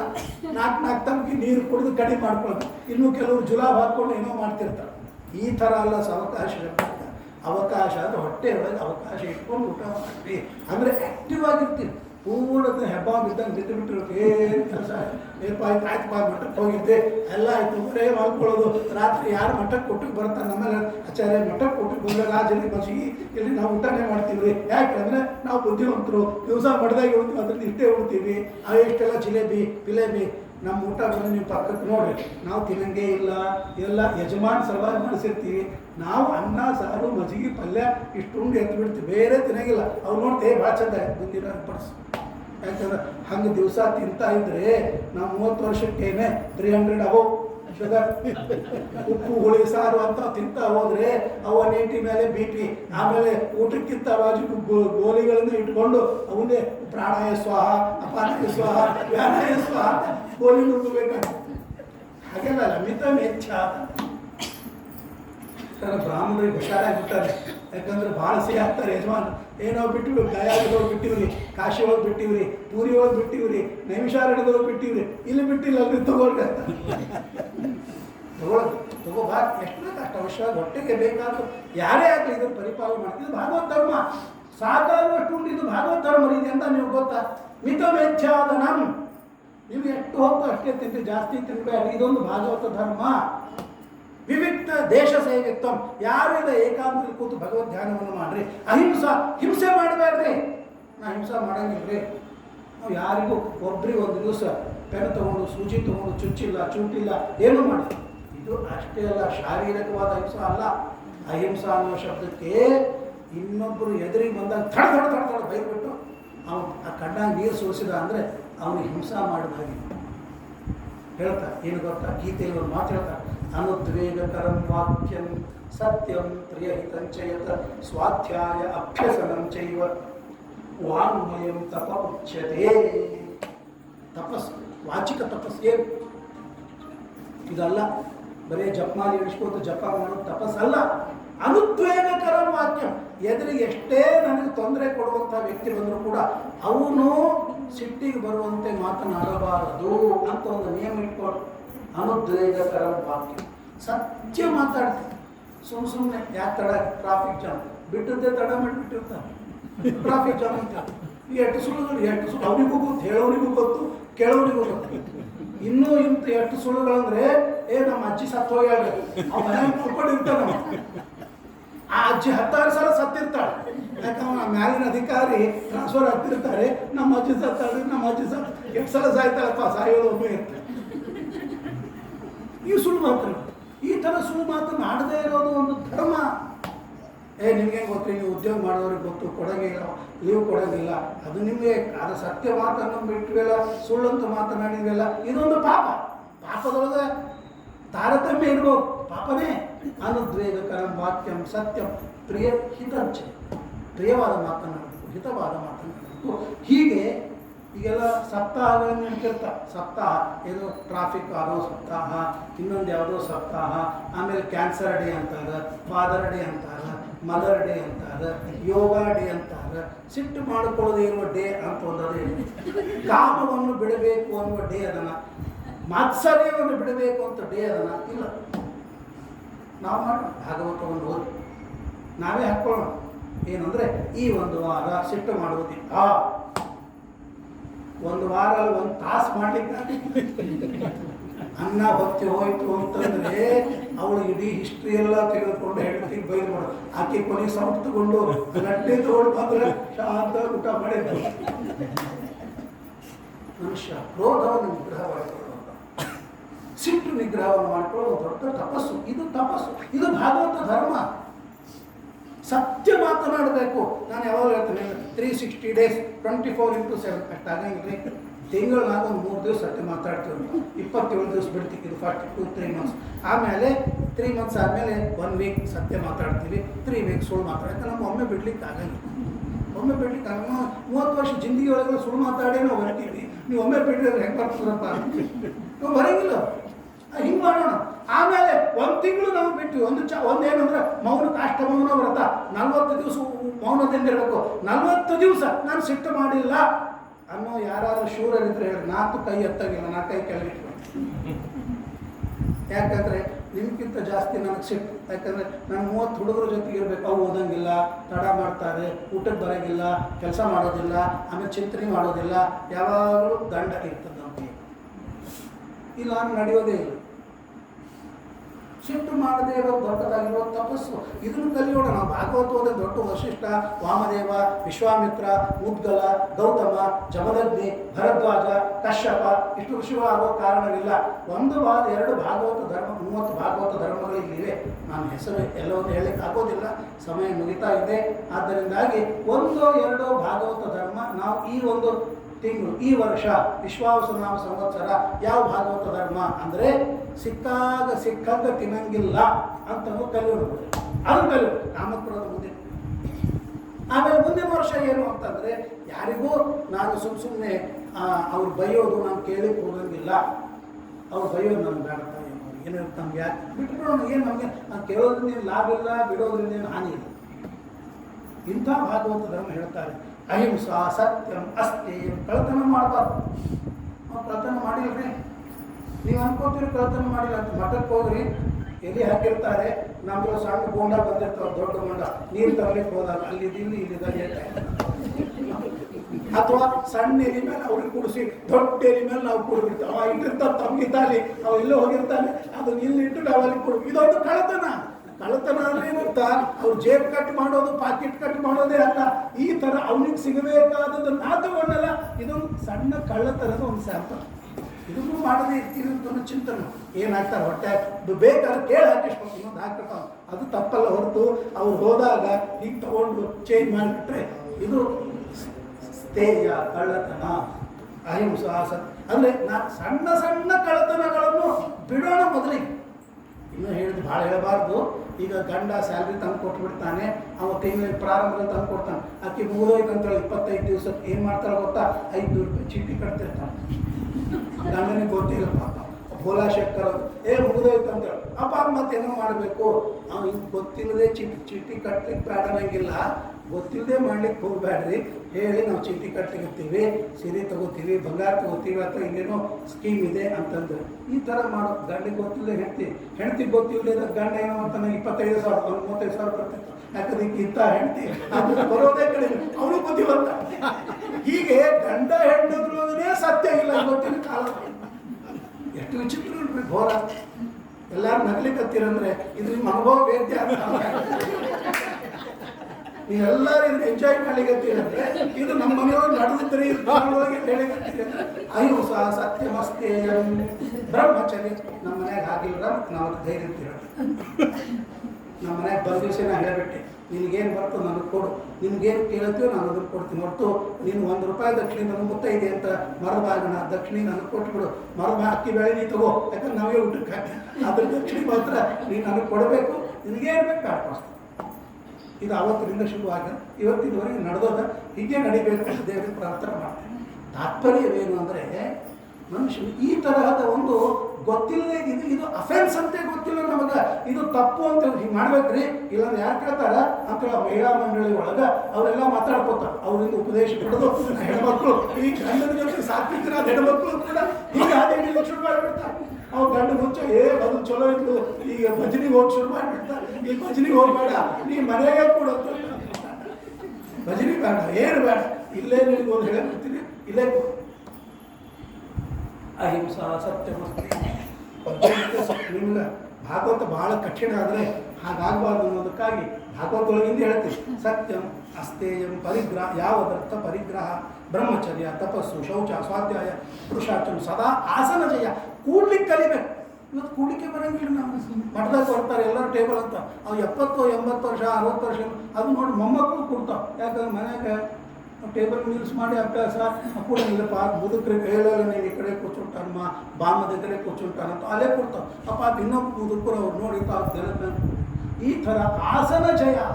ಆಸನ ಗೆಲ್ಲೋದು ಒಂದು ತಾಸಿನವರೆಗೆ ಏಕಾಸನ. ಹೀಗೆ ಮಾಡ್ತಿದ್ದೆ. ಆ್ಯಕ್ಷನ್ಗಳು ಬೇಕಾದಷ್ಟಾಗ್ತದೆ. ಅಲ್ಲಿ 9 ತಿಂಗಳ ತಾಯಿ ಹೊಟ್ಟೆಯೊಳಗೆ ಒಂದೇ ಆಸನದೊಳಗಿರ್ತೀವಿ. ಈ 9 ನಿಮಿಷ ಒಂದು ಆಸನದೊಳಗೆ ಕೂಡ್ಲಿಕ್ಕೆ ಆಗೋದು. ಇದು ಒಂದು ಧರ್ಮ, ಭಾಗವತ ಧರ್ಮ. ಸದಾ ಆಸನ ಜಯ, ಸ್ಥೈರ್ಯಂ, ಪ್ರಾಣಜಯ, ಶರೀ ಪ್ರತ್ಯಾಹಾರಶ್ಚ ಇಂದ್ರಿಯ, ಇಷ್ಟೇ ಇತ್ಯಾದಿ ಇತ್ಯಾದಿ ಅನೇಕ ಹೇಳಿಕೊಡ್ತಾ ಭಗವಂತನ ಧ್ಯಾನವನ್ನು ಹೇಳಬೇಕು ಹೇಳಿದ್ದ. ಇಷ್ಟೆಲ್ಲ ಯಾಕೆ ಮಾಡಬೇಕು ಗೊತ್ತಾ? ಸಂಚಿಂತೆಯೇ ಭಗವತ ಚರಣಾರವಿಂದ ವಜ್ರಾಂಕುಶಧ್ವಜ ಸರೋರು ಹತಾಂಚನಾಟ್ಯ ಉತ್ತುಂಗ ರಕ್ತ ವಿಲಸಂ ನಖ ಚಕ್ರವಾಲ ಜ್ಯೋತ್ಸ್ನಾ ವಿರಾಹತ ಮಹದೃದಯಾಂದ. ಪರಮಾತ್ಮನ ಚಿಂತನವನ್ನು ಮಾಡಬೇಕು. ಹೇಗೆ ಚಿಂತನೆ, ಏನು ಚಿಂತನೆ ಮಾಡಬೇಕು? ಮತ್ತು ದೇವರೇನ್ರಿ ವೈಕುಂಠದೊಳಗಿದ್ದಾನ, ಶೇಷಾಯಿ ಆಗಿದ್ದಾನ, 33 ಕೋಟಿ 33 ಕೋಟಿ ದೇವತೆ ಅಲ್ರಿ. ಭಗವಂತನ ಅವಯವವನ್ನು ಚಿಂತನೆ ಮಾಡಿ. ಭಗವತ ಚರಣಾರವಿಂದಂ, ಪರಮಾತ್ಮನ ಕಾಲ ಎಂಥ ಕಾಲ. ಇಕ್ಕೋ ನೋಡಿ ರಂಗನಾಥನ ಪುಟ್ಟ ಪಾದವ, ಯಾವ ಪಾದದಿಂದ ಪರಮಾತ್ಮ ಅಹಲ್ಯೆಯನ್ನು ಉದ್ಧಾರ ಮಾಡಿದ, ಯಾವ ಪಾದದಿಂದ ಪರಮಾತ್ಮ ಗಂಗೆಯನ್ನು ಹುಟ್ಟಿಸಿದ, ಯಾವ ಪಾದದಿಂದ ಪರಮಾತ್ಮ ತ್ರಿವಿಕ್ರಮನಾಗಿ ಬಂದು 3 ಪಾದ ಭೂಮಿಯಿಂದ ಬಲಿಚಕ್ರವರ್ತಿಯನ್ನು ಉದ್ಧಾರವನ್ನು ಮಾಡಿದ ಅಂಥ ಪಾದಗಳು ಪರಮಾತ್ಮನದು. ತಿರುಪತಿ ಹೋಗ್ತೀರಿ, ದೇವರ ಪಾದವನ್ನು ಮಾಡ್ತೀರಿ, ಪಂಢರಪುರಕ್ಕೆ ಹೋಗ್ತೀರಿ, ಪರಮಾತ್ಮನ ಪಾದವನ್ನು ಈಗ ಮುಗಿಸೋದು ಕಡಿಮೆ ಆಗಿದೆ, ಪಾದವನ್ನು ಮುಟ್ಟುವಾಗ ಈ ಚಿಂತನ ಬರುತ್ತೆ, ಇದೇ ಪಾದವನ್ನು ಪರಮಾತ್ಮ ತ್ರಿವಿಕ್ರಮ ರೂಪದಿಂದ ನೀನು ಅಂಗುಟಾಗ್ರದಿಂದ ಯಚ್ರೌಚ ನಿಸೃತ ಸರಿ ಪ್ರವರೋಧಕೇನ ತೀರ್ಥೇನ ಮೂರ್ಧಿ ಅಧಿಧೃತೇನ ಶಿವ ಶಿವವು. ಯಾವ ನನ್ನ ಪಾದದ ಅಂಗುಟಾಗ್ರದಿಂದ ಉದಿಸಿದ ಗಂಗೆ ಅದನ್ನು ಬ್ರಹ್ಮದೇವರು ಕಮಂಡಲವನ್ನು ಧಾರಣವನ್ನು ಮಾಡಿದ್ರು, ರುದ್ರದೇವರು ತಮ್ಮ ಜಟಾಜೂಟದಲ್ಲಿ ಇಟ್ಕೊಂಡಿದ್ದಾರೆಯೋ ಅದೇ ಗಂಗಾ ದೇವಲೋಕದಿಂದ ಪಾತಾಳದವರೆಗೆ ಹರಿದು ಹೋಗಿದೆಯೋ ಆ ಗಂಗೆಯಲ್ಲಿ ಸ್ನಾನ ಮಾಡೋದ್ರಿಂದ ನಮ್ಮ ಪಿತೃಗಳಿಗೆಲ್ಲ ಉದ್ಧಾರವಾಗ್ತದೆಯೋ, ನನ್ನ ಉದ್ಧಾರವಾಯಿತೋ ಅಂಥ ಗಂಗೆಯನ್ನು ಕೊಟ್ಟಿರ್ತಕ್ಕಂತಹ ಪರಮಾತ್ಮ ನಿನ್ನ ಪಾದ ಅಂತ ಪರಮಾತ್ಮನ ಪಾದದ ಚಿಂತನೆ. ಯಾವ ಪರಮಾತ್ಮನ ಪಾದವನ್ನು ಲಕ್ಷ್ಮೀದೇವಿ ನಿರಂತರವಾಗಿ ಒತ್ತುತ್ತಾ ಕೂತಿರ್ತಾಳೆ, ಬ್ಯಾಸರಿಕೆ ಇಲ್ರಿ. ಲಕ್ಷ್ಮೀದೇವಿ ಏನು ಮಾಡ್ತಾ ಇರ್ತಾಳೆ ಅಂದ್ರೆ ಪರಮಾತ್ಮನ ಪಾದ ಸೇವೆ ಮಾಡ್ತಾ ಇರ್ತಾಳೆ. ಕಾಲ ಸೇವೆಯನ್ನು ಮಾಡುವಾಗ ಒಂದ್ಸಲ ಲಕ್ಷ್ಮೀದೇವಿಗೆ ಚಿಂತೆ ಆಯ್ತು, ಅಥವಾ ಒಂದ್ಸಲ ಆಲೋಚನೆ ಏನು ಎಲ್ಲರೂ ಬರ್ತಾರ ದೇವರ ಕಾಲಿಗೆ ನಮಸ್ಕಾರ ಮಾಡ್ತಾರೆ, ಕೈ ನಮಸ್ಕಾರ, ಹೊಟ್ಟೆ ನಮಸ್ಕಾರ, ಮೂಗಿಗೆ ಯಾರು ನಮಸ್ಕಾರ, ಕಾಲಿಗೆ ನಮಸ್ಕಾರ. ಕಾಲೊಳಗೆ ಏನದ ಪಾಯಲಾಗುತ್ತೋ ಅಂತ ಹೇಳ್ತಾರೆ, ಹೌದಾ? ಎಲ್ಲರೂ ಕಾಲಿಗೆ ಬರ್ತಾರೆ, ಕಾಲೇನ್ರಿ ಮುಖ ತೋಡಲಾಗುತ್ತೋ ಅಂತ ಯಾರು ಅನ್ನೋಂಗಿಲ್ಲ. ಬಾಯಿಗೆ ಮುಟ್ಟಿ ನಮಸ್ಕಾರ ಮಾಡಿ ಯಾರು ಕಾಲಿಗೆ ಯಾಕೆ ಬರ್ತಾರೆ? ಕಾಲೊಳಗೆ ಏನದ ಅಂತ ಲಕ್ಷ್ಮೀದೇವಿಗೆ ಕುತೂಹಲ. ಒಂದ್ಸಲ ಆಕೆ ಕಾಲು ಹೊತ್ತುವಾಗ ನೋಡಿದ್ದ ಪರಮಾತ್ಮನ ಪಾದದ ಬೆರಳು, ಆ ಬೆರಳಿಗೆ ಅಂಕುಟ, ಆ ಉಗುರಿನ ಒಂದು ಕೊನೆ, ಆ ಕೊನೆ ಒಳಗೆ ಒಂದು ಧೂಳು, ಆ ಧೂಳಿನೊಳಗೆ ಏನಂತ ಹೋದ್ರೆ ಒಳಗೆ ಹೋಗ್ತಾಳೆ, ಅಲ್ಲೊಂದು ಬ್ರಹ್ಮಾಂಡ, ಆ ಧೂಳಿನೊಳಗೆ ಅಲ್ಲಿ ವೈಕುಂಠ, ಆ ವೈಕುಂಠದಲ್ಲಿ ಪರಮಾತ್ಮ ಶೇಷಶಾಹಿ, ಅಲ್ಲಿ ಪರಮಾತ್ಮನ ಪಾದ, ಅದರೊಳಗಿನ ಕಾಲು, ಅದರೊಳಗಿನ ಬೆರಳು, ಅದರೊಳಗಿನ ಒಂದು ಧೂಳು, ಆ ಧೂಳಿನೊಳಗೆ ಹೋದ್ರೆ ಮತ್ತೆ ಬ್ರಹ್ಮಾಂಡ. ಹಿಂಗೆ ಎಣಿಸ್ತಾ ಹೋದಳು. ನರಮಾಪಿ ಪದಾಂಗೋಲೀಲ ಸರ್ ನಕಧೂ ರಾಜ ಧನಂತ ಸತ್ಗುಣ ಗಣಯತ್ಯನಾರತಂ ಪರಮಾತ್ಮಸ್ಯ ಪರೋಗುಣಾನ್ ಪದೇ. ಎಣಿಸಿ ಎಣಿಸಿ ಎಣಿಸಿ ಸುಸ್ತಾಯ್ತು, ಸಾಕಪ್ಪ ನಿಮ್ಮ ಕಾಲಲ್ಲ, ನಿಮ್ಮ ಕಾಲಿನ ಬೆರಳಿನ ಉಗುರಿನ ಧೂಳನ್ನೇ ಇಷ್ಟು ಮಹಿಮೆ ಇದೆ ಅಂದ್ರೆ ದೇವರ ಮಹಿಮೆ ಹೇಗಿದೆ ಅಂತ ಲಕ್ಷ್ಮೀದೇವಿಗೆ ಚಿಂತೆ. ಅದನ್ನೇ ದಾಸರು ಬಗೆ ಬಗೆಯ ನೂತನ ವತಾಣು ತಮಗೆ ಹರುಷದಿ ಮೊಗಳಿ ಹಿಕ್ಕುವ ತ್ರಿಗುಣ ಮಾನಿ ಮಹಾಲಕ್ಷ್ಮಿ ಸಂತೈಸಲನ್ನೋದೇನವು. ಲಕ್ಷ್ಮೀದೇವಿಗೂ ತನ್ನ ಸೀಕ್ರೆಟ್ಸ್ ತೋರಿಸಿಕೊಟ್ಟಿಲ್ಲ ಪರಮಾತ್ಮ. ಇಲ್ಲ ಇವತ್ತು ಮದುವೆ ಮಾಡ್ಕೊಂಡೆ 4 ವರ್ಷ ಆದ್ಮೇಲೆ ಎಲ್ಲ ಗೊತ್ತು, ಸ್ಕೆಲೆಟನ್ ಇವರೆಲ್ಲ ಎಕ್ಸ್ರೇ ನಮಗೆ ಗೊತ್ತದ ಅಂತ ಹೇಳಿ ಎಲ್ಲ ಅಳೆದು ಬಿಡ್ತಾಳೆ. ಇವತ್ತು ಹೆಂಡತಿ ಗಂಡ ಹೆಂಡತಿನ ಅಳಿಲಿಕ್ಕೆ ಚೆಕ್ಕಿಲ್ಲ ನೋಡು, ಯಾಕೆಂದ್ರೆ ಅಕ್ಕಿ ಇನ್ನೂ ರಹಸ್ಯವಾಗಿ ಇಟ್ಕೊಂಡು ಕೂತಿರ್ತಾವೆ. ಈ ಗಂಡದೆಲ್ಲ ಟಾಪ್ ಟು ಬಾಟಮ್ ಎಲ್ಲ ನಮ್ಗೆ ಇವ್ರಿಗೆ ಗೊತ್ತು ಅಂತ ಹೇಳ್ಬಿಡ್ತಾರೆ. ಆದರೆ ಪರಮಾತ್ಮ ಮಾತ್ರ ತನ್ನ ಮಹಿಮೆಯನ್ನು ಲಕ್ಷ್ಮೀದೇವಿಗೆ ಇನ್ನೂ ತೋರಿಸಿಕೊಟ್ಟಿಲ್ಲ. ಅಂದ್ರೆ ಎಂಥ ಮಹಿಮೆ ಭಗವಂತ, ಅಂಥ ಪರಮಾತ್ಮನ ಪಾದ ಅಂತ ನೀವು ಪಾದಕ್ಕೆ ನಮಸ್ಕಾರ ಮಾಡಿ. ಅಷ್ಟು ಮಾಡ್ತಾ ಹೋದರೆ ನಿಮ್ಗೆ ಬಿಟ್ಟು ಬರಬೇಕು ಅಂತ ಅನ್ಸಲ್ಲ. ಎಷ್ಟೊತ್ತು ನೋಡೋದ್ರಿ, ಎಷ್ಟೊತ್ತು ನೋಡಿದ್ರು ಮುಗಿಯೋದೇ ಇಲ್ಲ ಇಂಥ ಭಗವಂತನ ಪಾದ ಎಂಬುದಾಗಿ ತಿಳಿಸ್ತಾ ಆಮೇಲೆ ಊರು ಸುಪರ್ಣ ಭುಜೆಯ ಪರಮಾತ್ಮನ ತೊಡೆ. ಯಾವ ತೊಡೆಯಿಂದ ಭಗವಂತ ತಾನು ಗಂಧರ್ವರನ್ನು ಅಪ್ಸರಾಸ್ತ್ರೀಯನ್ನು ಸೃಷ್ಟಿ ಮಾಡಿದ್ದಾನಂತ ಪರಮಾತ್ಮನ ತೊಡೆ. ಯಾವ ಪರಮಾತ್ಮನ ಕೈಗಳು, ಆ ಉದ್ಯತಾಯುತ ದೋರ್ದಂಡ, ಆ ಪರಮಾತ್ಮ 2 ಕೈಗಳಿಂದ ಕೇವಲಂ ಜಗದ್ರಕ್ಷ ಕೇವಲೋದ್ಯೋಗಿನ ಅನಿಶ, ಈ 2 ಕೈಗಳಿಂದ ಪರಮಾತ್ಮ ಬ್ರಹ್ಮಾಂಡವನ್ನು ಎತ್ತಿ ಹಿಡಿದು ಜಗತ್ತಿನ ರಕ್ಷಣೆ ಮಾಡ್ತಾ ಇದ್ದಾರೆ ಅಂತ ಭಗವಂತನ ಕೈ. ಇನ್ನು ಬಹಳ ಇದೆ, ಹೇಳಿದ್ರೆ ಹೇಳ್ತೀನಿ, ನನ್ನ ಟೈಮ್ ಮುಗಿದಿದೆ. ಪರಮಾತ್ಮನ ಪಾದವನ್ನು ನೋಡ್ತಾ ಇರುವಾಗ ಪರಮಾತ್ಮನ ಬಲಪಾದ ಎಡಪಾದ, ಬಲಪಾದದಿಂದ ಒಂದು ಫಲವನ್ನು ಕೊಡ್ತಾನೆ, ಎಡೆಗಾಲವನ್ನು ಮುಟ್ಟೋದ್ರಿಂದ ಇನ್ನೊಂದು ಫಲ. ಸ್ವಿತ್ಯಾನಂದ ಸಮುದ್ದಿಷ್ಟ ವರಿತಿ ಜ್ಞಾನ ಮುಚ್ಚತೆ ಮೋಕ್ಷ ದಾನೇನ ತದ್ದಾನಾತ್ ಸುವರಸ್ಯ ಪದದ್ವಯಂ. ದೇವರ ತಲೆಗೆ ಭೂಹು, 2 ಕೈಗಳು ಭುವ, 2 ಕಾಲುಗಳು ಸುವ. ನಾವು ನಿತ್ಯ ಗಾಯತ್ರಿ ಮಾಡ್ತೀವಿ, ಯಾರು ಭೂಹು ಭುವ ಸುವ. ಸುವಹ ಅಂತಂದಾಗ ದೇವರ ಬಲಗಾಲು ಸು, ದೇವರ ಎಡಗಾಲು ವ. ಸು ಅಂದ್ರೇನು ಸುಖ, ವ ಅಂದ್ರೆ ಜ್ಞಾನ. ಪರಮಾತ್ಮ ಅವರ 2 ಕಾಲನ್ನು ನಾವು ಮುಟ್ಟಿದಾಗ ಒಂದು ಕಾಲಿನಿಂದ ಪರಮಾತ್ಮ ಸುಖವನ್ನು ಕೊಡ್ತಿ, ಇನ್ನೊಂದು ಕಾಲಿನಿಂದ ಜ್ಞಾನವನ್ನು ಕೊಡ್ತಿ. ಭಗವಂತ ನನಗೆ ಮೋಕ್ಷ ಸುಖವನ್ನು ಕೊಡು, ನಿನ್ನ ಜ್ಞಾನವನ್ನು ಕೊಡು ಅಂತ ದೇವರ ಕಾಲನ್ನು ಮುಟ್ಟಬೇಕು. ಸ್ವಾಮಿಗಳವರು ಹಿಂಗೆ ಮಾಡ್ತಾರೆ. ಯಾಕೆ ಮಾಡ್ತಾರೆ? ಅವ್ರಿಗೆ ಹಿಂಗೆ ಎಕ್ಸರ್ಸೈಸ್ ಮಾಡ್ತಾರ ಅಲ್ಲ, ಭಗವಂತನ ಅಪಾದ ಮೌಲ್ಯ ಪರ್ಯಂತರವಾಗಿ ಭಗವಂತನ ನೋಡ್ತಾ, ಭಗವಂತ ಮೂಲರಾಮ ನಾಳಿನವರೆಗೆ ನಿನ್ನ ದರ್ಶನ ಆಗೋದಿಲ್ಲ ಅಂತೇಳಿ ಅಸಿತ್ಯಾನಂದ ಸಮುದ್ದಿಷ್ಟ ಸುವರಿತಿ 2 ಅಕ್ಷರೇ ಪ್ರತಿಷ್ಠಿತೆ. ಉಪನಿಷತ್ತು ಹೇಳಿಕೊಡ್ತದೆ. ಅಂಥ ದಿವ್ಯವಾದ ಜ್ಞಾನ ಆನಂದಮಯವಾದ ಆ ಪರಮಾತ್ಮನ ಪಾದ ಅಂತ ಚಿಂತನೆಯನ್ನು ಮಾಡಬೇಕು. ಇಷ್ಟು ಪಾದದ ಮೇಲೆ ಇನ್ನು ಪರಮಾತ್ಮನ ಕೈಗಳು, ಯಾವ ಕೈಗಳಲ್ಲಿ ಶಂಖ ಚಕ್ರ ಗದ ಪದ್ಮ ಅದನ್ನು ಧಾರಣವನ್ನು ಮಾಡಿದ್ದೀಯೋ ಆ ಧಾರಣ ಮಾಡಿರುವ ಕೈಗಳಿಂದ ನನ್ನ ಶತ್ರುಗಳು ಯಾರಿದ್ದಾರೆಯೋ ಅವನ್ನೆಲ್ಲ ನಿನ್ನ ಗದಾಪ್ರಹಾರದಿಂದ ಹೊಡಿ. ಯಾರ ಶತ್ರು? ಬಾಜುಕಿನವರಲ್ಲ, ಒಳಗಿರುವ ಕಾಮಕ್ರೋಧಾದಿ ಶತ್ರುಗಳನ್ನು ನಿಗ್ರಹವನ್ನು ಮಾಡಿಕೊಳ್ಳುವುದಕ್ಕಾಗಿ ನಿನ್ನ ಕೈಯಲ್ಲಿ ಶಂಖ ಚಕ್ರ ಗದ ಧಾರಣವನ್ನು ಮಾಡಿದ ಅಂಥ ಭಗವಂತ ಆ ಶಂಖ ಚಕ್ರ ಗದಗಳಿಂದ ನನ್ನ ಒಳಗಿರುವ ಕಾಮಕ್ರೋಧಾದಿ ಶತ್ರುಗಳನ್ನು ನಿವಾರಣೆಯನ್ನು ಮಾಡುವಂತ ಕೇಳಿಕೊಳ್ಳಬೇಕು. ಪರಮಾತ್ಮನ ಉದರವನ್ನು ನೋಡ್ತೇವೆ. ಯಾವ ಇಷ್ಟು ಉದರ ಪುಟ್ಟದಾಗಿರುವ ಉದರದಲ್ಲಿ ದೇವರು ಹೊಟ್ಟೆ ದೊಡ್ಡದಿಲ್ರಿ. ದೇವರ ಹೊಟ್ಟೆ ಬಹಳ ಸಣ್ಣದಿದೆ. ತನು ನಿಮ್ನ ಸುನಾಭಿಶೋಭಿತೆ ಮಧ್ವವಿಜಯದಲ್ಲಿ ವರ್ಣನೆ ಮಾಡ್ತಾರೆ. ವಲಿಭೆ ವಾರಿಜನ ಆದದೆ ಪ್ರಥಮವು ಅತಿ ಸುಂದರೇ ಮೃದವು ಉದರೇ ಅಸ್ಮಿನ್ ಜಗದಂಡ ಮಂಡಲ. ಸಣ್ಣದಾದ ಹೊಟ್ಟೆ, ಸಣ್ಣದಾದ ಹೊಟ್ಟೆ. ವಕ್ಷಸ್ಸು ದೊಡ್ಡದಿರ್ತದೆ. ನಮ್ಮ ಶರೀರ ಹೇಗಿರಬೇಕು ಅಂದರೆ ಎಕ್ಸ್ ಇದ್ದಾಗಿರ್ಬೇಕು. ವಕ್ಷಸ್ಸು ದೊಡ್ಡದಿರಬೇಕು, ಹೊಟ್ಟೆ ಸಣ್ಣದಾಗಬೇಕು, ಮತ್ತೆ ದೊಡ್ಡದಾಗಬೇಕು. ನಮ್ದು ಹೆಂಗಿರ್ತಾವೆ ಓ ಇದ್ದ ಡ್ರಮ್ ಹೀಗೆ ಇರ್ತಾವೆ. ಅವು ಏನು ಎಷ್ಟು ದೇಹದ ಎಷ್ಟು ಯಾರು ನೋಡ್ಲಿಕ್ಕೆ ಹೋಗ್ಬೇಡ್ರಿ, ಎಲ್ಲರೂ ಹತ್ತವ್ರೆ. ಆದ್ದರಿಂದಾಗಿ ಯಾರು ಪಕ್ಕದಲ್ಲಿ ನೋಡ್ಲಿಕ್ಕೆ ಹೋಗ್ಬೇಡ. ಹಾಗಾಗಿ ಭಗವಂತನ ಷಷ್ಠಿ ತನು ನಿಮ್ಮ ಸುನಾಭಿಶೋಭಿತೆ. ನಮ್ಮನ್ನು ನಾವು ಬೈಕೊಳ್ತಾ ಇಲ್ಲ, ದೇವರ ಮಹಿಮೆಯನ್ನು ಹೇಳ್ತಾ ಇದ್ದೀವಿ. ಯಾರೂ ತಪ್ಪಿರಬೇಡಿ. ಪರಮಾತ್ಮನ ಉದರ ಸಣ್ಣದು, ತಾನು ಚಿಕ್ಕದಾದ ಹೊಟ್ಟೆ. ನೀವು ಯಾರಾದರೂ ವೆಂಕಟೇಶ್ ದೇವರನ್ನು ನೋಡಿರ್ತೀರಿ, ಅಭಿಷೇಕ ಮಾಡಲಿಕ್ಕೆ ಸೇವಾ ಮಾಡಲಿಕ್ಕೆ ಹೋದ ದೇವರ ಹೊಟ್ಟೆ ಸಣ್ಣದು. ಹಿಂದೆ ಇತ್ತು NPD ನಿಜಪಾದ ದರ್ಶನ ಸೇವಾ ಅಂತ, ಈಗೆಲ್ಲ ತೆಗೆದು ಬಿಡ್ತಾರೆ ಎಲ್ಲ ಬಂದು. ಆವಾಗ ಶುಕ್ರವಾರ ಅಭಿಷೇಕ ಆದ ಮೇಲೆ NPD ನಿಜಪಾದ ದರ್ಶನ ಅಂದಾಗ ಏನಿರೋದಿಲ್ಲ, ವಸ್ತ್ರನೂ ಸಣ್ಣದಾಗಿ ಉಡಿಸಿರ್ತಾರೆ. ಆಗ ಪರಮಾತ್ಮನ ಹೊಟ್ಟೆ ಸಣ್ಣದಿದೆ, ಸಣ್ಣ ಹೊಟ್ಟೆ.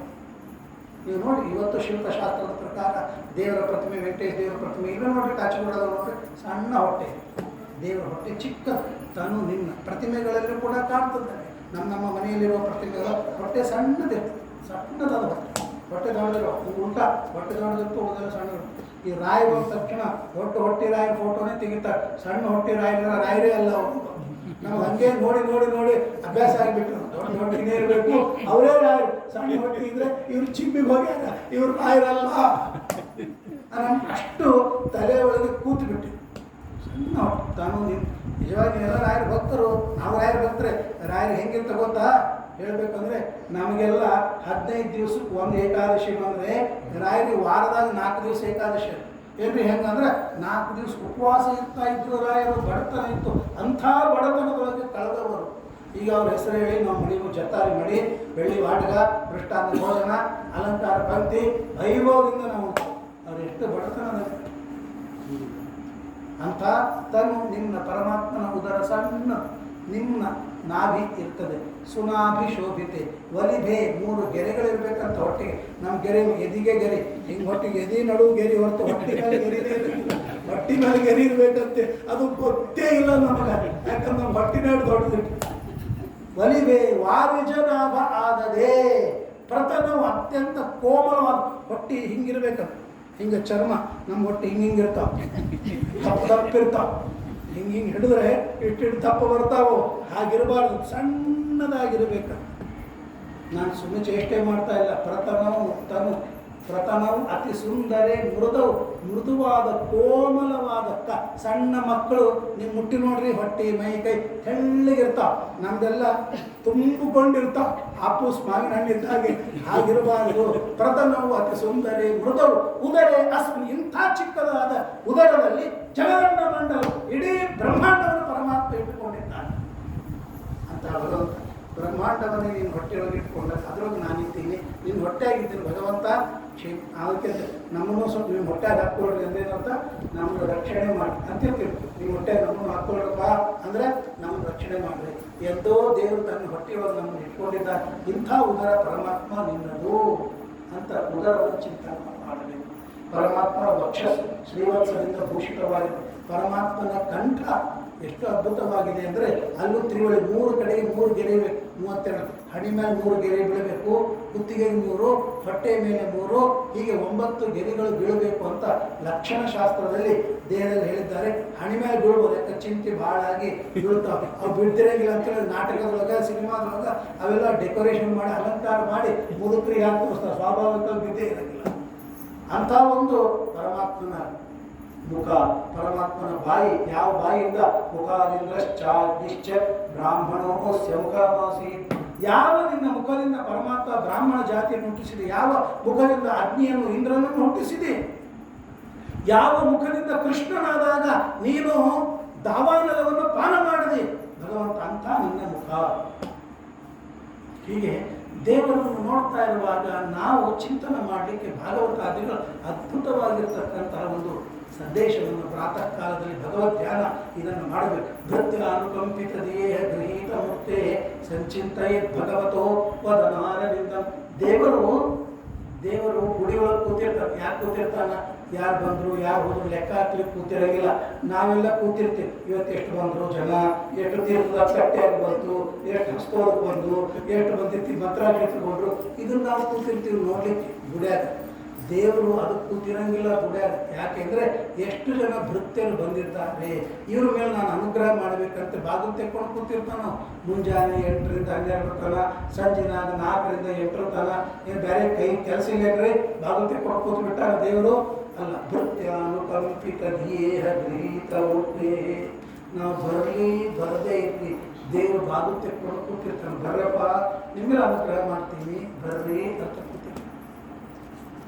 ಆ ಥರ ದೇವರ ಅನುಗ್ರಹ ಮಾಡಲಿಕ್ಕೆ ಕೂತಾನ ಅಂತೇಳಿ ತಿಳಿದುಕೊಂಡು ದೇವಸ್ಥಾನಕ್ಕೆ ಬಂದು ದೇವರು ನೋಡಂಗಿಲ್ಲ.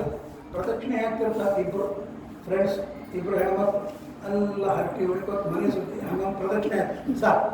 ಮಂತ್ರ ಇಲ್ಲ, ತಂತ್ರ ಇಲ್ಲ, ದೇವರಿಲ್ಲ, ದರ್ಶನ ಇಲ್ಲ, ಎಲ್ಲ ಇತ್ತು. ಈ ಥರ ಭೃತ್ಯ ಅನುಕಂಪಿತ ದಿಯೆ. ನೀವೆಲ್ಲ ಭಕ್ತರು ಚೆನ್ನಾಗಿ ಮಾಡ್ತಾ ಇದ್ದೀರಿ, ನಾನು ಮಾಡೋದಿಲ್ಲ ಅನ್ನೋದು ನಿಮ್ಮ ಮುಂದೆ ಹೇಳ್ತಾ ಇದ್ದೀನಿ. ಭೃತ್ಯ ಅನುಕಂಪಿತ ದಿಯ. ಭೃತ್ಯರ ಮೇಲೆ, ದಾಸರ ಮೇಲೆ, ಭಕ್ತರ ಮೇಲೆ ಅನುಕಂಪ ಮಾಡಲಿಕ್ಕೆ ದೇವರು ಸಿದ್ಧನಾಗಿ ಕೂತಿದ್ದಾರೆ ಅಂತ ನಾವು ತಿಳ್ಕೊಂಡು ದೇವರಿಗೆ ನಮಸ್ಕಾರ ಮಾಡಿದರೆ ಸಂಚಿಂತೆಯೇ ಭಗವತೋ ವದನಾರವಿಂದ. ಅಲ್ರಿ, ತಾಯಿ ಮಗು ಶಾಲೆಗೆ ಹೋಗಿರ್ತದೆ, 4 ಗಂಟೆ ತನಕ ಬರೋದಿಲ್ಲ. ಆಗ 3ರಿಂದ ಶುರು ಮಾಡ್ತಾಳೆ, ಯಾವಾಗ ಬರ್ತಾನೆ ಮಗ, ಯಾವಾಗ ಬರ್ತಾಳೆ ಮಗಳು ಅಂತೇಳಿ ಹೊಸ್ತರ ತಗೊಂಡು ನೋಡ್ತಿರ್ತಾನೆ. ಹಾಗೆ ದೇವರು ಯಾವಾಗ ಬರ್ತಾನೆ ಭಕ್ತ, ಯಾವಾಗ ಬರ್ತಾನೆ ಭೃತ್ಯ ಅಂತ ಕಾಯ್ತಾ ಕೂತಿರ್ತಾನೆ. ಅದಕ್ಕಾಗಿ ದೇವರಿಗೆ ನಾವು ನಿತ್ಯ ಬಂದು ದರ್ಶನ ಮಾಡ್ಕೊಂಡು, ನಿಮಗೆಲ್ಲ ಹತ್ತಿರದಲ್ಲಿ ಇದೆ, ಹತ್ತಿರದಲ್ಲೇ ದೇವರಿದ್ದಾನೆ. ರಾಮ, ಲಕ್ಷ್ಮಣ, ಸೀತಾ, ಹನುಮಂತ ದೇವರು, ರಾಯರು ಮತ್ತು ಸತ್ಯಜ್ಞಾನರು, ಮಹಾನುಭಾವರು ಎಲ್ಲರೂ ಕೂತಿದ್ದಾರೆ. ಅವರಟ್ಟೆ ಇನ್ನೊಂದು ಬಂದು ಸುಮ್ಮನೆ ಒಂದು ಸಲ 1 ನಿಮಿಷ ನೋಡಿದ್ರು, ಭಾಳ ಬೇಕಾಗಿಲ್ಲ. 1 ನಿಮಿಷ ನೋಡಿದ್ರು ಭಕ್ತಿಯಿಂದ ನೋಡಿದ್ರು ಸಾಕು. ದೇವರು ನಮ್ಮನ್ನು ನೋಡ್ತಾ ಇದ್ದಾನೆ, ಚಿಂತನವನ್ನು ಮಾಡಿ. ನಾನು ಹೇಳೋದಲ್ಲ, ಯತ್ತಿ ಸ್ಫುರನ್ ಯಶ್ರೀನಿಕೇತಮಿ ತಸ್ಯಾವಲೋಕಮಧಿಕಂ ಸಮ್ಮೋಹನಾಯ ರಚಿತಂ. ಹೀಗೆ ದೇವರು ತನ್ನ ದರ್ಶನವನ್ನು ಕೊಡ್ತಾ ಇದ್ದಾನೆ ಎಂಬುದಾಗಿ ಅನೇಕ ದಿವ್ಯವಾದ ಧ್ಯಾನ. ಸ್ವರ್ಗ ಯಾವುದು, ನರಕ ಯಾವುದು, ಬಹಳ ಚೆನ್ನಾಗಿ ಅವಳು ಕೇಳ್ತಾ ಇದ್ದಾಳೆ. ಅತ್ರೈವ ಸ್ವರ್ಗ ನರಕ ಇತಿ ಮಾತ ಪ್ರಚಕ್ಷತೆ. ಅಮ್ಮ, ಇಲ್ಲೇ ಸ್ವರ್ಗ, ಇಲ್ಲೇ ನಾನು ತಾನು ಹೋಗಬೇಕಾಗಿಲ್ಲ. ಯಾಕೆ ಗೊತ್ತಾ? ತಾಯಿಯ ಗರ್ಭದೊಳಗಿರುವಾಗ ಶೈಶವಾವಸ್ಥೆಯೊಳಗೆ, ವೃದ್ಧಾಪ್ಯಾವಸ್ಥೆಯೊಳಗೆ, ಹಾಸಿಗೆ ಮೇಲೆ ಬಿದ್ದಾಗ ಎಷ್ಟು ದುಃಖಗಳನ್ನು ಅನುಭವಿಸ್ತಾನೆ. ಇದು ನರಕದ ಒಂದು ಝಲಕ್. ಸಿನಿಮಾ ಟ್ರೇಲರ್ ಇರ್ತಾವೆ ನೋಡ್ರಿ, ಹಾಗೆ ಮುಂದೆ ನರಕದಲ್ಲಿ ಅನುಭವಿಸಬೇಕಾಗಿರುವ ಒಂದು ಟ್ರೇಲರ್ ಏನು ಅಂತಂದರೆ ಶೈಶವ ವೃದ್ಧಾಪ್ಯದೊಳಗೆ. ಸ್ವರ್ಗ ಯಾವುದು ಅಂತಂದರೆ ಮಧ್ಯ ವಯಸ್ಸಿನೊಳಗೆ ಹೆಂಡತಿ ಮಕ್ಕಳ ಜೊತೆ ಎಂಜಾಯ್ ಮಾಡ್ತಿರಲ್ಲ, ಅಲ್ಲಿ ಹೋಗಿ ಇವೇ ಮಾಡ್ತಿರ್ತಾನೆ, ಸುಖ ಪಡ್ತಾನೆ.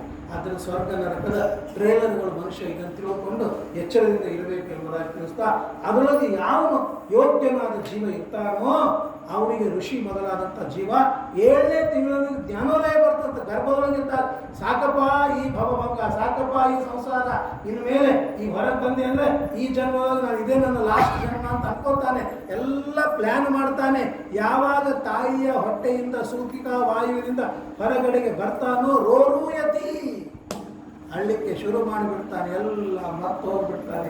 ಭೂಮಿಯ ಸ್ಪರ್ಶದಿಂದ ಎಲ್ಲ ಮರ್ತು. ನಮಗೂ ಅಷ್ಟೇ, ಊಟಕ್ಕಿಂತ ಮುಂಚೆ ಇದನ್ನು ಮಾಡಬೇಕು, ಅದನ್ನು ಮಾಡಬೇಕು. ಹೊಟ್ಟೆ ತುಂಬ ಊಟ ಆದಮೇಲೆ ಹಾಸಿಗೆ ಹೋಗ್ಬಿಟ್ರೆ ಅಂದರೆ ನಿದ್ದೆ ಹೊಡೆದ್ರೆ ಎಲ್ಲ ಒಂದು ದಾಸರು ಹೊಯ್ ಹೊಯ್ ಅಂತ ಉಂಡ ಮೇಲೆ ಶಯನ ಅಂತ ಅಂದ್ರೆ ಊಟಕ್ಕಿಂತ ಮೊದಲಿಗೆ ಅದು ಇದು ಅಂತೆಲ್ಲ ಅನ್ಕೋತೀವಿ. ಊಟ ಆಯ್ತು ಅಂದ್ರೆ ಅದಕ್ಕೆ ನೋಡ್ರಿ ಊಟಕ್ಕಿಂತ ಮೊದಲು ಏನು ಮಾಡ್ತೀವಿ, ಕೈ ತೊಳ್ಕೊಂಡ್ವಿ ಅಂದರೆ ನೀವು ನಮ್ಮ ತಟ್ಟಿಗೆ ಬರಬೇಡ್ರಿ ಅಂತೇಳಿ ಉಂಡ ಮೇಲೆ ಶಯನ ಅಂತ ದಾಸವಾದ ಹಾಡಿ ಮಾಡಿದ್ದ. ಹಾಗೆ ಮನುಷ್ಯನಿಗೆ ಎಲ್ಲ ವಿಸ್ಮರಣೆ ಭೂಮಿಯ ಸ್ಪರ್ಶವಾದರೆ ಅದನ್ನು ಹೇಳಿಕೊಟ್ಟು ಕ್ಷಮಾಂಭವರೆಲ್ಲ ಬಹಳ ಮಹತ್ವದ ಮಾತುಗಳನ್ನೆಲ್ಲ ಹೇಳಿಕೊಟ್ಟಿದ್ದಾರೆ. ಇಷ್ಟೆಲ್ಲ ಆದ ಮೇಲೆ ಐದ ಮನುಷ್ಯನೋತಿ ಇಷ್ಟೆಲ್ಲ ಕಪಿಲ ನಾಮಕ ಪರಮಾತ್ಮ ತಾಯಿಯಾದ ದೇವಹೂತಿಗೆ ಎಲ್ಲವನ್ನೂ ಹೇಳಿಕೊಟ್ಟ. ಅವಳು ಕೇಳಿದ್ದು ದೇವತೆ ದೇವಹೂತಿ ಶಬ್ದ ಹೇಗಿದ್ರು ದೇವಂ ಆಹೂಯತೆ, ದೇವರನ್ನು ಕರೆದಳು. ಯಾಕೆ ಕರ್ದಮ ಭಾಳ ಚೆನ್ನಾಗಿದೆ. ದಮ ಅಂದರೆ ಇಂದ್ರಿಯ ನಿಗ್ರಹ. ಯಾರು ಇಂದ್ರಿಯ ನಿಗ್ರಹವನ್ನು ಮಾಡ್ತಾರೋ ಅವರು ದೇವರನ್ನು ಕರೆದು ಬರ್ತಾರೆ. ನಾವು ಬಾಜುಕ ಮಿರ್ಚಿ ಬಜ್ಜಿ ತಿನ್ಕೋತ ಪಾನಕ ಕೊಡ್ಕೋತ ಹಂಗೆ ಥಮ್ಸಪ್ ಕೊಡ್ಕೋತ ವಾಯುಸ್ತುತಿ ಸುಂದರಕಾಂಡ ರಾಯರ ಅಷ್ಟೋತ್ತರ ಪಾರಾಯಣ ಮಾಡಿದರೆ ರಾಯರಂತಾರೆ ಏನಪ್ಪ ಎಂಜಲು ಬಾಯಿಂದ ನನ್ನ ಸ್ತೋತ್ರ ಅಂತೆಯ, ಎಂಜಲು ಬಾಯಿಂದ ನನ್ನ ಸ್ತೋತ್ರ ಅಂತ. ಪವಿತ್ರವಾದ ಇವೆಲ್ಲ ಮಂತ್ರಗಳು, ವೇದಗಳು, ಸ್ತೋತ್ರಗಳು, ಜ್ಞಾನಿಗಳ ಅಪರೋಕ್ಷ ಜ್ಞಾನಿಗಳ ಮಾಡಿರುವ ಇವೆಲ್ಲ ಮಂತ್ರಗಳನ್ನು ನಾವು ಏನಪ್ಪ ಅಂದ್ರೆ ಎಂಜಲು ಬಾಯಿಂದ ಏನೋ ಅವಲಕ್ಕಿ ತಿಂತ, ಶೇಂಗಾ ತಿಂತ, ಪುಟಾಣಿ ತಿಂತ, ಉಂಡೆ ತಿಂತ ಅಂದರೆ ಹೇಗೆ ಯಾವುದಕ್ಕೂ ನಾವು ಎಲ್ಲಿ ಎಷ್ಟು ಗೌರವ ಕೊಡಬೇಕು ಅಷ್ಟು ಗೌರವ ಕೊಟ್ಟರೆ ಆ ಮಂತ್ರಗಳು ನಮಗೆ ಫಲಿಸ್ತವೆ. ಅವಲಕ್ಕಿ ತಿಂತ, ಮುರುಮುರಿ ತಿಂತ, ಏನೋ ಮಾಡ್ಕೊತ ಎಲ್ಲ ಅನ್ಕೊಳ್ತಾರೆ. ಹೇಗೆ ಬರ್ತಾವೆ? ಯಾಕೆ ಬರ್ತಾವೆ? ನಮ್ಮ ಬಾಯಿ ಶುದ್ಧ ಇಲ್ಲ, ನಮ್ಮ ಮನಸ್ಸು ಶುದ್ಧ ಇಲ್ಲ, ನಮ್ಮ ಕಣ್ಣು ಶುದ್ಧ ಇಲ್ಲ. ಹೇಗೆ ಅವು ಫಲಿಸ್ತವೆ? ಫಲಿಸ್ಬೇಕಾದ್ರೆ ನೀನು ಕೆಲವು ಡಿಗ್ನಿಟಿಯನ್ನು ಕಾಪಾಡಿಕೊಂಡು ಹೋಗು, ಅಂದಾಗ ನಾವು ಫಲಿಸ್ತಾವೆ. ನಾವು ಇಷ್ಟೆಲ್ಲ ಮಾಡಿದ್ರೆ ಸಿಕ್ಕಿಲ್ಲ, ನೀ ಮಾಡುವ ಕ್ರಮದಲ್ಲಿ ಮಾಡಿಲ್ಲ. ಆದರೆ ದೇವಹೂತಿ ಅದನ್ನು ಕರ್ದವರು ಮಾಡಿದ್ರು ಅಂತ ಪರಮಾತ್ಮ ಕಪಿಲ ಅವತಾರ ಮಾಡಿದ. ದಿವ್ಯವಾದ ತತ್ವೋಪದೇಶ ಕೊಟ್ಟ. ನಾನು ಯಾವಾಗಲೂ ಇಂಥ ಕಪಿಲನಂಥ ಮಗ ಹುಟ್ಟಬೇಕು. ತಂದೆ ತಾಯಿಗಳಿಗೆ ಉದ್ಧಾರ ಮಾಡುವಂಥ ಮಗ. ಇವತ್ತು ತಂದೆ ತಾಯಿಗಳನ್ನು ಬಿಟ್ಟು ಹೋಗುವಂಥ ಮಕ್ಕಳು ಹುಡ್ತಾರೆ. ಸೊಸೆ ಬಂದು ಒಂದು ವರ್ಷದಾಗ ಒಂದು ಜಾನಪದ ಹಾಡಿ ಭಾಳ ಹಿಂದೆ ಓದಿದ್ದು ನೆನಪಿಲ್ಲ ಈಗ. ಸೊಸೆ ಬಂದು ಒಂದು ವರ್ಷದಾಗ ಮಗ ಬ್ಯಾರೆ ಆದ. ಅಲ್ಲಿವರೆಗೆ ಮಗ ತಂದೆ ತಾಯಿ ಜೊತೆಗಿದ್ದ. ಸೊಸೆ ಬಂದಳು, ಮಗ ಬೇರೆ ಆಗ ಅಂದ್ರೆ ಆಕಿ ಕಿವಿಕ ಹಿಡ್ಕೊಂಡೇ ಬಂದಿರ್ತಾಳೆ. ನಡರಿ ಅಂತೇಳಿ ಕರ್ಕೊಂಡು ಹೋಗ್ಲಿಕ್ಕೆ ಬಂದಿರ್ತಾಳೆ. ಹಾಗಾಗಬಾರ್ದು. ತಂದೆ ತಾಯಿ ಬೇರೆ ಮಕ್ಕಳು ಈ ಥರ ಇದ್ದರೆ ಇಂಥ ಮಕ್ಕಳು ಒಬ್ಬರಿದ್ರೆ ಸಾಕು. ಏಕಶ್ಚಂದ್ರ ಸ್ತಮೋ ಅಂತಿ ನಚ ತಾರಾಗಣ ಕ್ವಚಿತ್. ಆಕಾಶದೊಳಗೆ ಸಾವಿರಾರು ನಕ್ಷತ್ರಗಳಿಗಿಂತ ಒಬ್ಬ ಚಂದ್ರ ಇದ್ದರೆ ಆಕಾಶಕ್ಕೆ ಶೋಭೆ ಬರ್ತದೆ. ಹಾಗೆ ಉತ್ತಮರಾದ ಮಕ್ಕಳು ಇರಬೇಕು. ಇದನ್ನು ನಾವು ಅಪೇಕ್ಷೆ ಪಡಬೇಕು. ಏನು ತಪ್ಪಲ್ಲ. ದೇವರುಟ್ಟಿ ಬರಬೇಕು ಅನ್ನೋದಲ್ಲ, ಒಳ್ಳೆಯ ಮಕ್ಕಳು ಹುಟ್ಟಬೇಕು. ಅವರು ನಮ್ಮನ್ನು ವೃದ್ಧಾಪ್ಯದಲ್ಲಿ ನಮ್ಮನ್ನು ರಕ್ಷಣೆ ಮಾಡಬೇಕು. ಅನೇಕ ಜನ ಮಕ್ಕಳು ಇಲ್ಲಿದ್ದಾರೆ, ಚೆನ್ನಾಗಿ ನೋಡ್ಕೊಳ್ತಾರೆ. ಅವ್ರು ನಮ್ಗೆ ಹೇಳ್ತಿರ್ತಾರೆ, ನಾನು ಅದೇ ಇದೇ ದೊಡ್ಡ ಆಸ್ತಿ ರೀ, ನೀವೆಷ್ಟು ಸಂಪಾದನೆ ಮಾಡಿ ಆರೋಗ್ಯ ಚೆನ್ನಾಗಿದೆ, ನಿಮ್ಮನ್ನು ಚೆನ್ನಾಗಿ ನೋಡ್ಕೋತಾರೆ, ನಿಮ್ಮ ಕೇರ್ ಟೇಕರ್ ಆಗಿದ್ದಾರಲ್ಲ, ಇದೇ ದೊಡ್ಡ ಆಸ್ತಿ, ಇದಕ್ಕಿಂತ ದೊಡ್ಡ ಆಸ್ತಿ ಇದೇನು ಇಲ್ಲ ಅಂತ ಒಂದು ತೋರಿಸಿಕೊಟ್ಟು ಐದ ಮನುಷ್ಯನು ಆಗ ಅವ್ರಿಗೆ ಹೇಳ್ತಾರೆ, ನೋಡು ಅಮ್ಮ, ನೀನು ಯಾವಾಗ ಕರಿತೀಯೋ ನಾನು ದರ್ಶನ ಕೊಡ್ತೇನೆ. ಇಲ್ಲಿಯವರೆಗೆ ಕಪಿಲ ಇಲ್ಲಿಲ್ಲ, ಇನ್ನು ಮೇಲೆ ಪರಮಾತ್ಮ ಹೊರಟುಬಿಟ್ಟು ಇಲ್ಲಿ ಇರಬಾರ್ದು. ಯಾಕಂದ್ರೆ ತಾಯಿಗೆ ಏನು ಹೇಳೋಕ್ಕೆ ತತ್ವವನ್ನು ಕೊಟ್ಟೆ. ಅವನು ಇನ್ನೂ ಬೇಕಾದಷ್ಟು ಜ್ಞಾನೋಪದೇಶವನ್ನು ಋಷಿಗಳಿಗೆ ಮಾಡಬೇಕಾಗಿದೆ. ಸಾಂಖ್ಯ ತತ್ವವನ್ನು ಉಪದೇಶವನ್ನು ಮಾಡಿದವನು. ಆಗ ಭಗವಂತನ ಸ್ಮರಣೆ ಮಾಡಿದಾಗ ಅವನು ದರ್ಶನ ಕೊಡ್ತಾನೆ. ಆಗ ಅವನು ಯೋಗ ಮಾರ್ಗದಿಂದ ತನ್ನ ದೇಹವನ್ನು ಅಲ್ಲೇ ಬಿಟ್ಟಳು. ಆಗ ಅದು ನದಿಯಾಗಿ ಹರಿದು ಹೋಯಿತು. ಅದು ಸರಿದ ಭೂ. ಆದ್ದರಿಂದ ಸಿದ್ಧಿಯನ್ನು ಪಡೆದದ್ದರಿಂದಾಗಿ ಯತ್ರ ಸಂಸಿದ್ಧಿಂ ಉಪೇಯುಷಿ, ಸಿದ್ಧಿಯನ್ನು ಪಡೆದಿದ್ದರಿಂದಾಗಿ ಅದು ಸಿದ್ಧರ ಪುರವಾದದ್ದರಿಂದಾಗಿ ಸಿದ್ಧಪುರ. ಇವತ್ತು ಕೂಡ ಮಾತ್ರಗಾಗಿ ಸಿದ್ಧಪುರ ಅಂತ ಕರೀತಾರೆ. ನಾವೆಲ್ಲ ಸಿದ್ಧಪುರ ಅಂತ ಕರೀತಾರೆ. ಸಿದ್ಧರ ಪುರ, ಸಿದ್ಧಿಯನ್ನು ಪಡೆದವರ, ಸಿದ್ಧಿಯನ್ನು ಸಾಧನೆಯನ್ನು ಮಾಡಿದವರ ಪುರ ಅಂತೇಳಿ ಸಿದ್ಧಪುರ. ಮಾತೃಗಯ ಅಂತ ಕರೀತಾರೆ. ಅದಕ್ಕಾಗಿ ತಾಯಿಯ ಉದ್ಧಾರವಾಗುವುದು. ಹೀಗೆ 3ನೇ ಸ್ಕಂದವಾಯಿತು. ಕ್ಷಮ ಮಾಡಿರಿ, ನಾನು ಕತೆ ಹೇಳ್ಕೋತ ಹೋಗ್ಬಿಟ್ರೆ ನಮ್ಮ ಸಮಯದ ಪರಿವೇ ಇರೋದಿಲ್ಲ. ಏನು ಮಾಡಬೇಕು, ಅದು ನನ್ನ ದೋಷ. ಆಕು ತಿಂರುಚಗೆ ಪ್ರಾತ. ಇನ್ನು 2ನೇ ರುಚಿ. ಅವ್ರದ್ದು ಭಾಳ ಕಥೆ ಇದೆ, ಅದು ಸ್ವಲ್ಪ ಹೇಳ್ತೀನಿ. ರುಚಿ ಎಂಬ ಪ್ರಜಾಪತಿಗೆ ಆಕೂತಿಯನ್ನು ಕೊಟ್ಟರು. ಕೊಡುವಾಗ ಅಲ್ಲೊಂದು ಕರ, ನೋಡಪ್ಪ ನಿನ್ನಲ್ಲಿ ಹುಟ್ಟತಕ್ಕಂಥ ಮಗನಿಗೆ ನಾನು ದತ್ತಕ್ಕೆ ಕೊಡಬೇಕು ಅಲ್ರಿ. ಆಲ್ರೆಡಿ ಪ್ರಿಯವ್ರತ ಹುಟ್ಟಾನ ಇಲ್ಲ, ಈಕೆಯ ಹುಟ್ಟುವ ಮಗ ಸಾಕ್ಷಾತ್ ಪರಮಾತ್ಮ, ಯಜ್ಞನಾಮಕ ಪರಮಾತ್ಮ ಅಲ್ಲ. ಮತ್ತು ದೇವಹೂತಿಯೊಳಗೆ ಕಪಿಲ ಹುಟ್ಟಿದ ಬೇಡ, ಯಜ್ಞನೇ ಬೇಕು. ಅದರ ಕಥೆ ಭಾಳ ದೊಡ್ಡ 9ನೇ ಸ್ಕಂದದಲ್ಲಿ ಬರ್ತದೆ. ಆಗ ಪುತ್ರಿಕಾ ಧರ್ಮಮಾಶ್ರಿತ್ಯ ಅದು ಶತರೂಪ ಒಪ್ಪಿಕೊಂಡ್ಮೇಲೆ ಯಜ್ಞನಾಮಕ ಪರಮಾತ್ಮ. ಎಲ್ಲಿ ಪರಮಾತ್ಮನ ಅವತಾರ ಅಲ್ಲಿ ಲಕ್ಷ್ಮೀದೇವಿ ಅವತಾರ. ದಕ್ಷಿಣಾನಾಮಕಳಾಗಿ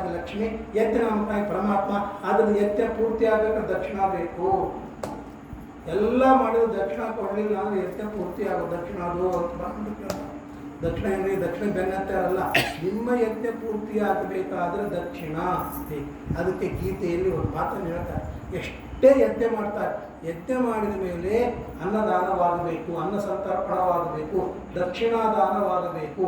ಇದನ್ನು ನಾನು ಹೇಳಿದರೆ ನೀವು ಭಾಳ ಬ್ರಾಹ್ಮಣರಿಗೆ ಯಾವಾಗಲೂ ದಕ್ಷಿಣ ಬೆನ್ನತ್ತೀರಿ ಅಲ್ಲ. ಗೀತೆಯಲ್ಲಿ ದೇವರು ಹೇಳ್ತಾನೆ, ವಿಧಿಹೀನಂ ಅಸೃಷ್ಟಾನ್ನಂ ಮಂತ್ರಹೀನಂ ಅದಕ್ಷಿಣಂ ಶ್ರದ್ಧಾವಿರಹಿತಂ ಯಜ್ಞಂ ತಾಮಸಂ ಪರಿಚಕ್ಷತೆ. ಯಾವ ಯಜ್ಞದೊಳಗೆ ವಿಧಿ ಇಲ್ಲ, ಯಾವ ಕ್ರಮದಲ್ಲಿ ಮಾಡಬೇಕನ್ನೋ ವಿಧಿ ಇಲ್ಲ, ಅನ್ನದಾನ ಮಾಡಿಲ್ಲ, ಮಂತ್ರಗಳ ಪಠಣವನ್ನು ಮಾಡೋದಿಲ್ಲ, ದಕ್ಷಿಣೆಯನ್ನು ಕೊಡೋದಿಲ್ಲ, ಶ್ರದ್ಧೆ ಇರೋದಿಲ್ಲ, ಅಂಥ ಯಜ್ಞ ತಾಮಸ ಯಜ್ಞ, ಅದು ಸಾತ್ವಿಕ ಯಜ್ಞವಲ್ಲ. ಹಾಗಾದರೆ ಇವೆಲ್ಲ ಇರಬೇಕು. ಹಾಗೆ ಯಜ್ಞ ದಕ್ಷಿಣ ಅವತಾರವನ್ನು ಮಾಡ್ತಾನೆ. ಮೂರನೇಮಗಳು ಪ್ರಸೂತಿ. ಆ ಪ್ರಸೂತಿಯನ್ನು ದಕ್ಷ ಪ್ರಜಾಪತಿಗೆ ಕೊಟ್ಟು ಮದುವೆ ಮಾಡ್ತಾನೆ. ಅಲ್ಲಿ ಆ ದಕ್ಷ ಪ್ರಜಾಪತಿಗೆ 16 ಜನ ಹೆಣ್ಣುಮಕ್ಕಳು. ಆ 16 ಜನ ಹೆಣ್ಣು ಮಕ್ಕಳಲ್ಲಿ ತ್ರಯೋದಶ ಅದಾಧರ್ಮಾಯ 13 ಜನರನ್ನು ಧರ್ಮನಿಗೆ ಕೊಟ್ಟು ವಿವಾಹವನ್ನು ಮಾಡ್ತಾರೆ. ಆಮೇಲೆ ಒಂದು ಪಿತೃಗಳಿಗೆ ಒಬ್ಬ ಹೆಣ್ಣು ಮಗಳು, ಇನ್ನೊಬ್ಬ ಪಿತೃಗಳನ್ನು ಇನ್ನೊಬ್ಬ ಹೆಣ್ಣು ಮಗಳನ್ನು ಅಗ್ನಿಗೆ, ಕೊನೆಯ ಮಗಳನ್ನು ಭವಾಯ ಏಕಾಂ ಭವಚ್ಛಿದೆ ರುದ್ರದೇವರಿಗೆ ಕೊಟ್ಟು ಮದುವೆ ಮಾಡ್ತಾರೆ. 16 ಜನ ಹೆಣ್ಮಕ್ಳು. ಅದರೊಳಗೆ 13 ಜನ ಮೂರ್ತಿಯನ್ನು ನಾನು ನಿನ್ನೆ ಹೇಳಿದೆ. ಮೂರ್ತಿ ಎನ್ನುವಗಳಲ್ಲಿ ಯಮಧರ್ಮನಿಂದ ನಾರಾಯಣ ರೂಪಿ ಅದು ಪರಮಾತ್ಮ ಹುಟ್ಟಿದ, ಆದ್ದರಿಂದ ಧರ್ಮಪುತ್ರ ನಾರಾಯಣ ಅಂತ ಕರೆದಿದ್ದಾರೆ. ಈ ನಾರಾಯಣ ಧರ್ಮಪುತ್ರ ನಾರಾಯಣ ಬೇರೆ, ಕೇಶವ ನಾರಾಯಣ ಬೇರೆ, ಅನಿರುದ್ಧ ಪ್ರದ್ಯುಮ್ನ ಸಂಕಷ್ಟ ವಾಸುದೇವ ನಾರಾಯಣ ಬೇರೆ, ಇವೆಲ್ಲ ವ್ಯೂಹಗಳನ್ನೆಲ್ಲ ರೂಪಗಳು ಬಹಳ ಬೇರೆ ಬೇರೆ ಅಂತ ಹೇಳ್ತಾರೆ. ಅದು ಧರ್ಮಪುತ್ರ ನಾರಾಯಣ ಅವನೇ ಬದರಿಯಲ್ಲಿ ಇದ್ದಾರೆ ಅಂತ ಅದನ್ನು ಹೇಳಿ, ಆ ಸತಿಯಲ್ಲಿ ಮಕ್ಕಳೇ ಹುಟ್ಟಲಿಲ್ಲ. ಯಾಕೆ ಹುಟ್ಟಲಿಲ್ಲ? ಇಂಥ ಒಳ್ಳೆ ಸತಿ ಪಾರ್ವತಿ ಅವರು ರುದ್ರದೇವರು ಮಕ್ಕಳಾಗಲಿಲ್ಲ ಅಂದರೆ ಆ ಅವತಾರದಲ್ಲಿ ಆಗಲಿ. ಅದಕ್ಕೊಂದು ಕಾರಣ, ಅವರ ಮಾವ ದಕ್ಷ ಪ್ರಜಾಪತಿ. ಈ ಕಥೆ ನಿಮಗೆ ಗೊತ್ತಿರ್ತದೆ. ದಕ್ಷ ಪ್ರಜಾಪತಿ ಯಜ್ಞವನ್ನು ಮಾಡ್ತಾ ಇರುವಾಗ ಎಲ್ಲರೂ ಬಂದಿದ್ದಾರೆ. ಆಗ ರುದ್ರದೇವರು ಬಂದರು, ಅಳಿಯಂದರು ಬಂದರು. ಯಜಮಾನ ಎಷ್ಟನ್ನು ಸ್ವಲ್ಪ ತಡ ಮಾಡ್ತಿರ್ತಾರೆ, ಏನೋ ಕಾರಣ ತಡ ಮಾಡೋದು. ಎಲ್ಲರೂ ಸದಸ್ಯರು, ಋತ್ವಿಜರು, ಬ್ರಾಹ್ಮಣರು, ಆಹುತರಾಗಿರುವ ಅತಿಥಿಗಳು ಎಲ್ಲರೂ ಅವನಿಗೆ ಒಂದು ಗೌರವ ಸೂಚನೆಯಾಗಿ ಎದ್ದು ನಿಂತರು. ಎಲ್ಲರೂ ಎದ್ದು ನಿಂತರು. ಬ್ರಹ್ಮದೇವರು ಎದ್ದು ನಿಲ್ಲಲಿಲ್ಲ. ಬ್ರಹ್ಮದೇವರು ಇಲ್ಲದೆ ಇರೋ ತಪ್ಪಿಲ್ಲ, ಯಾಕಂದರೆ ಬ್ರಹ್ಮದೇವರು ಮಗನೇ ದಕ್ಷ ಪ್ರಜಾಪತಿ. ಮಗ ಬಂದಾಗ ಅಪ್ಪ ನಿಂದಿರ್ತಾನೆ, ನಿಂದರು. ರುದ್ರದೇವರು ಎದ್ದು ನಿಂದಿರಲಿಲ್ಲ. ಅದು ಕೋಪ. ನಾನು ಮಾವ ನನ್ನ ಫಾದರ್ ಇಲ್ಲ, ನನ್ನ ಫಾದರೇ ಇಲ್ಲ ಅಂತ ಜಾಸ್ತಿ ಸೇರಿದ. ಆದ್ದರಿಂದಾಗಿ ನನ್ನ ಸಣ್ಣ ಇಲ್ಲ, ಅವನಿಲ್ಲ ಜಾಸ್ತಿ, ಸಣ್ಣ ಅವ್ನು ನಮಸ್ಕಾರ ಮಾಡಿದ ಅಂತ ಕೋಪ ಬಂದು ನಾನು ಬೈಲಿಕ್ಕೆ ಶುರು ಮಾಡಿಬಿಟ್ಟೆ. ಕಣ್ ತೆಗೆದು ನೋಡಿ ಬೈತಾ ಇದ್ದಾನೆ, ಜಗಳ ಹೊಟ್ಟೆ ಬಿಟ್ಟು. ಭಾಳ ಇದೆ ತತ್ವ. ಆಮೇಲೆ ಸ್ವಲ್ಪ ದಿವಸ ಬ್ರಹ್ಮದೇವರು ಆ ದಕ್ಷ ಪ್ರಜಾಪತಿಗೆ ಅವನಿಗೆ ಪ್ರಜಾಪತಿ ನಾಂ ಸರ್ವೇಶಾಂ ಆಧಿಪತ್ಯ ಸ್ಮಯೋಭವತ್, ಎಲ್ಲ ಪ್ರಜಾಪತಿಗಳಿಗೆ ನೀನು ಲೀಡರ್ ಆಗು ಅಂತ ಅವನು ಲೀಡರ್ ಮಾಡಿಬಿಟ್ಟು. ಮೊದಲೇ ಅವನಿಗೆ ಅವನಿಗೆ ಅಧಿಕಾರ ಸಿಕ್ಕಿಬಿಟ್ರೆ ಏಕೈಕ ಘನತ್ರಾಯ ಕಿಮು ಯತ್ರ ಚಟ ಕೋತಿ. ಆ ಕೋತಿಗೆ ಹೆಂಡ ಕೊಡಿಸಿದ್ರೆ ಏನಾಗ್ತದೆ? ಕೋತಿನೇ ಒಂದು ಕಡೆ ಕೂಡಂಗಿಲ್ಲ, ಅದಕ್ಕೆ ಹೆಂಡ ಕೊಡಿಸಿದ್ರೆ ಏನು ಮಾಡ್ತದೆ? ಇನ್ನೂ ಹಾರ್ಲಿಕ್ಕೆ ಶುರು. ಹಾಗೆ ದಕ್ಷ ಪ್ರಜಾಪತಿ ಅವನಿಗೆ ಅಭಿಮಾನ ಇತ್ತು, ಆಧಿಪತ್ಯ ಬೇರೆ ಸಿಕ್ತು. ಅವನು ಬೃಹಸ್ಪತಿ ಅಂತ ಯಜ್ಞವನ್ನು ಮಾಡ್ದ. ಯಜ್ಞರು ಎಲ್ಲರನ್ನು ಕರೆದ, ರುದ್ರದೇವರಿಗೆ ಕರೆದಿಲ್ಲ. ಆಗ ಇವಳು ಹೇಳ್ತಾರೆ, ಪ್ರಜಾಪತೇಸ್ತೆ ಶುಶ್ರಸ್ಯ ಸಾಂಪ್ರತಂ ನಿರ್ಯಾಪಿತೋ ಯಜ್ಞ ಮಹೋತ್ಸವ ಕಿಲ ತಸ್ಮಿನ್ ಭಗಿನ್ಯೋ ಮಮ ಭರ್ತೃಭಿ ಸ್ವಕೈ. ಎಲ್ಲರೂ ನನ್ನ ತಂಗಿಯಂದ್ರು ಅಕ್ಕರು ಹೋಗ್ತಾ ಇದ್ದಾರೆ, ನಾವು ಹೋಗೋಣ. ಎಲ್ಲ ಸತ್ಯ ಅವ್ರು ಕರೆದಿಲ್ಲಂತೆ. ಕರಿಬೇಕೇನ್ರಿ? ಭರ್ತರು ಗುರು ದೇಹಕೃತಶ್ಚೇತನ. ಅವಳು ತತ್ರ ಗಂಡನ ಮನೆಗೆ ಹೆಂಡತಿಗೆ ನಮ್ಮ ಯಜಮಾನರು ಕರೆದಿಲ್ಲ, ನಾ ಹೆಂಗೆ ಹೋಗೋದಂತ. ಅದೇ ಹೋಗಿ ಕರೀಲಿಲ್ಲ ಅಂತ ಹೋಗಿ ಇನ್ನೊಬ್ರು ಮಾಡ್ಕೊಂಡು ಬಿಡ್ತಾನೆ. ಮೊದಲೇ ಹೋಗ್ಬಿಡ್ಬೇಕು. ಕೆಲವು ಕಡೆ ಕರಿಬೇಕು ಅಂತ ಅಪೇಕ್ಷೆ ಇರಬಾರ್ದು. ನಮ್ಮ ಅಪ್ಪ ಷಷ್ಠಬ್ದಿ ಮಾಡ್ಕೊತಾ ಇದ್ದಾನ, ನಮಗೆ ಕರೆದೇ ಇಲ್ಲ, ನಾವು ಹೋಗ್ಬೇಕು ಹೋಗ್ಬಾರ್ದು ಅಂದ್ರೆ ಹುಚ್ಚ ಷಷ್ಠಬ್ದಿ ನೀನೇ ಮಾಡಬೇಕು. ನಿಮ್ಮ ಅಪ್ಪಂದು ನಿನ್ನ ನಾಮಕರಣ ಜಾತಕರ್ಮ ಮಾಡ್ಯಾರ, ಅವ್ರು ಷಷ್ಠಬ್ದಿ ಮಕ್ಕಳು ಮಾಡಬೇಕು. ಕೆಲವರು ನಮ್ಮ ಷಷ್ಠಬ್ದಿ ನಾವು ಮಾಡ್ಕೋಬೇಕಂದ್ರೆ ಮಕ್ಕಳೇ ಮಾಡಿ ನನ್ನ ಹತ್ರ ಕಳಿಸಂತ ನನ್ನ ಹತ್ರ ಕಳಿಸ್ರಿ ನೋಡಪ್ಪ, 60 ವರ್ಷವರೆಗೆ ನಿಮ್ಮನ್ನು ರಕ್ಷಣೆ ಮಾಡ್ಯಾರ, ಇದೊಂದು ಸಣ್ಣ ಫಂಕ್ಷನ್ ಮಾಡಿರಿ, ದುಡ್ಡು ನಿಮ್ಮ ಶಕ್ತಿ ಇದ್ದಷ್ಟು ಖರ್ಚು ಮಾಡಿರಿ. ಅದು ಅವ್ರಿಗೆ ಮಾಡಿದರೆ ಖುಷಿ ಆಗ್ತದೆ, ಸಂತೋಷ. ದುಡ್ಡು ಅವ್ರ ಹತ್ರ ಇಲ್ಲ ಅಂತ ಅನ್ನೋದಕ್ಕಲ್ಲ, ಆದರೆ 2ರಷ್ಟು ನಿಮ್ಗೆ ಅವ್ರು ದುಡ್ಡು ಕೊಡ್ತಾರೆ. ಆದರೆ ನಮ್ಮ ಮಕ್ಕಳು ಮಾಡಿದ್ರೆ ನಮ್ಮ ತೃಪ್ತಿ ಏನಿರ್ತದೆ ನೋಡ್ರಿ. ಷಷ್ಠಬ್ದಿ ಮಾಡಿಸಿಕೊಂಡ ತಂದೆ ತಾಯಂದ್ರಿಗೆ ಮಕ್ಕಳು ಮಾಡಿದಾಗ ಅದು ಅಪೇಕ್ಷೆ ಇದೆ, ಅದನ್ನು ಮಾಡಿ. ಹಾಗೆ ಆ ನಮ್ಮ ಅಪ್ಪ ಮಾಡ್ತಾ ಇದ್ದಾನೆ ಗಂಡನ ಮನೆಗೆ ಹೆಂಡತಿ, ತಂದೆ ಮನೆಗೆ ಮಕ್ಕಳು, ಆಮೇಲೆ ಗುರುಗಳ ಮನೆಗೆ ನಮ್ಮ ಗುರುಗಳು ಏನೋ ಕಾರ್ಯಕ್ರಮ ಇಟ್ಕೊಂಡ್ರೆ ನಾವು ಕರೆದೇ ಇಲ್ಲ. ಇವೆಲ್ಲ ಅಲ್ಲಿ ಓಡಿ ಹೋಗ್ಬೇಕು, ಕರಿಸ್ಕೊಳ್ಬಾರ್ದು. ಕರಿಸ್ಕೊಳ್ಳಿಗತ್ತಾರಂತಂದರೆ ರಿಲೇಷನ್ಶಿಪ್ ಯಾಕೋ ಸ್ವಲ್ಪ ಕಡಿಮೆ ಆಗಿದೆ ಅಂತ ಅರ್ಥ. ಹಾಗಾಗಿ ಹೋಗೋಣ ಅಂತಂದಾಗ ಆಯ್ತು ನಾನು ಬರೋದಿಲ್ಲ. ಮದಾಶ್ರಯ ಪರಿತಪ್ಯತೆ ಯಥ, ನನ್ನ ಮೇಲಿನ ಕೋಪದಿಂದ ನಿನಗೂ ಸರಿಯಾಗಿ ಗೌರವ ಸನ್ಮಾನ ಸಿಗೋದಿಲ್ಲ. ನೀವು ಬರ್ತಿರೋ ಬಿಡ್ತೀರೋ, ನಿಷ್ಕ್ರಾಮತಿ ನಿರ್ವಿಶತಿ ದ್ವಿಧ ಆಸಸ. ಅವ್ರು ಹೋಗೇ ಬಿಡ್ತಾರೆ. ಹೋದಾಗ ರುದ್ರದೇವರು ಪರಿವಾರ ನಂದಿ ಪ್ರಮಥ ಅವರೆಲ್ಲ ಹೋಗಿದ್ದಾರೆ. ಅಲ್ಲಿ ಹೋದಾಗ ತಂದೆ ಮಾತನಾಡಿಸ್ತಾ ಇಲ್ಲ, ನೋಡಿದ್ದು ಸುಮ್ಮನೆ ಇದ್ದು. ಆಮೇಲೆ ಅಕ್ಕ ತಂಗಿ ಮಾತನಾಡ್ತಾ ಇದ್ದಾರೆ. ಯಾವಾಗ ದಕ್ಷ ಬಂದರೂ ಬೇಡ ಬೇಡ ಅಪ್ಪ ಬಂದ ನಿಂತಿರು ದೂರ ಯಜಮಾನ್ ಹುಡುಗರೆಲ್ಲ ನೋಡ್ತಾ ಇಲ್ಲ, ಬರೀ ಸ್ಮೈಲ್ ಅಷ್ಟೇ. ಆಮೇಲೆ ಹಿಂಗೆ ಅಂದ್ಬಿಡೋದು ಯಜಮಾನ್ ಎದುರೇ ಕೂತ ಅವ್ರ ಮನೆಗೆ ಬಂದಿರಿ, ಅವ್ರ ಮನೆಗೆ ಬಂದ ಅವ್ರು ಬೇಡ ಆದವ್ರ ಜೊತೆಗೆ ನಾವು ಹೆಚ್ಚು ಮಾತನಾಡಲಿಕ್ಕೆ ಹೋಗ. ಅದಕ್ಕೆ ಮದುವೆಗೆ ಹೋದಾಗ ನೋಡ್ಕೊಂಡು ಮದುವೆ ಅವ್ರು ಮದುವೆ ಹೋದ್ರು ಅಲ್ಲಿ ಹಂಗೆ ಹೆಣ್ತೀನೋ ಆಗ್ತದೆ. ಸುಮ್ಮನೆ ಮದುವೆಗೆ ಹೋಗೋದು, ಆಶೀರ್ವಾದ ಮಾಡೋದು, ಒಂದಿಷ್ಟು ಏನೋ ಅವಲಕ್ಕಿ ಇನ್ನೊತ್ತು ತಿನ್ನೋದು ಬರೋದು.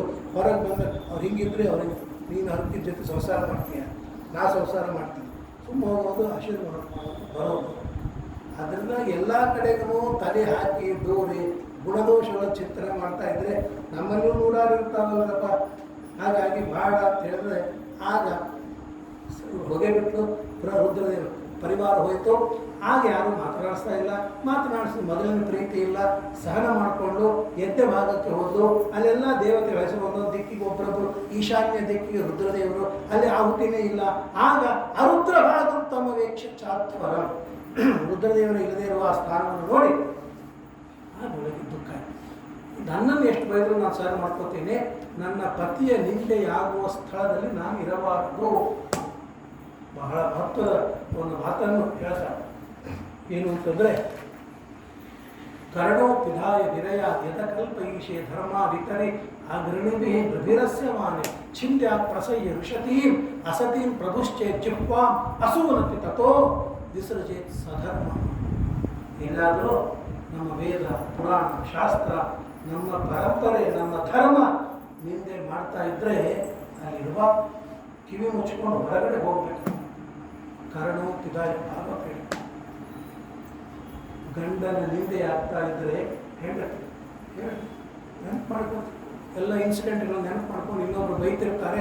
ನಾವು ಎಷ್ಟು ಹೇಳಿದ್ರು ಕೇಳಂಗಿಲ್ರಿ, ಸಾಕಾಗೋಗಿದೆ ನೀವು ಹೇಳ್ರಿ ಅಂತ ಗಂಡನ್ನು ಬಯಸಲಿಕ್ಕೆ ಹೆಂಡತಿ ಇನ್ನೊಬ್ಬರನ್ನ ಪ್ರವೋಕ್ ಮಾಡಿ ಉದ್ಬೋಧನೆ ಮಾಡಿ, ಬೈರಿ ನಾ ಎಷ್ಟು ಹೇಳಿದ್ರು ಕೂಡ ಕೇಳ್ತಾ ಇಲ್ಲ, ನೀವೊಂದಿಷ್ಟು ಹೇಳ್ರಿ ಅಂತ ಬೈಯೋದನ್ನು ಕೇಳಿದ್ರೆ ಆನಂದ ಪಡ್ತಾಳೆ. ಆನಂದ ಪಡೋದು ಒಳ್ಳೆಯದಲ್ಲರಿ. ಧರ್ಮಶಾಸ್ತ್ರ ಯಾವ ಸತಿ, ಯಾವ ಹೆಂಡತಿ ತನ್ನ ಪತಿಯ ನಿಂದೆಯನ್ನು ಕೇಳಿದಾಗ ಅವಳಿಗೆ ಸಂತೋಷವಾಗುತ್ತದೆಯೋ ಅಷ್ಟು ಪತಿಯ ಆಯುಷ್ಯ ಕಡಿಮೆಯಾಗುತ್ತದೆ. ಶಾಸ್ತ್ರಗಳು ಇರ್ತವೆ.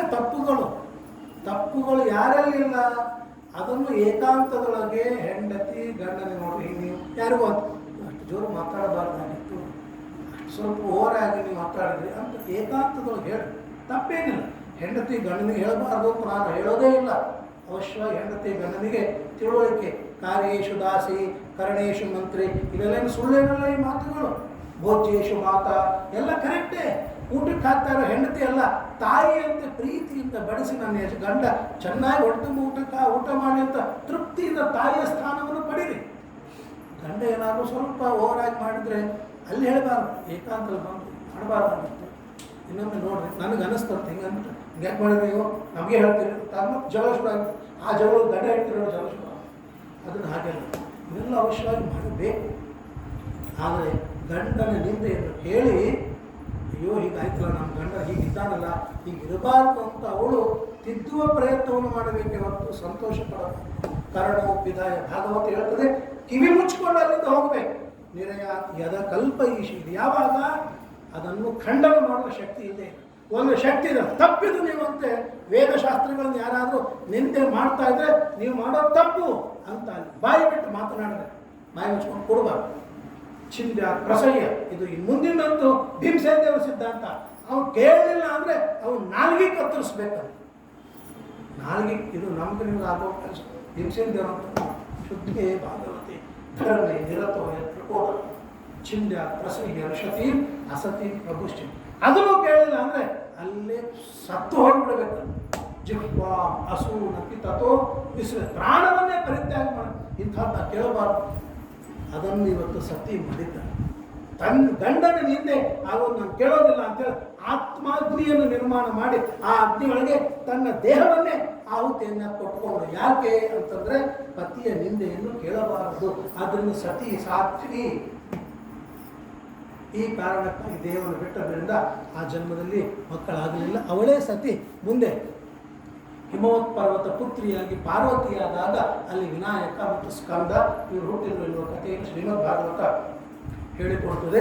ಇಷ್ಟೆಲ್ಲ ಆದ ಮೇಲೆ ಕೊನೆಗೆ ಅದನ್ನು ಹೇಳ್ತೇನೆ, ರುದ್ರದೇವರು ಇಲ್ಲಿಯವರೆಗೆ ಶಾಂತರ.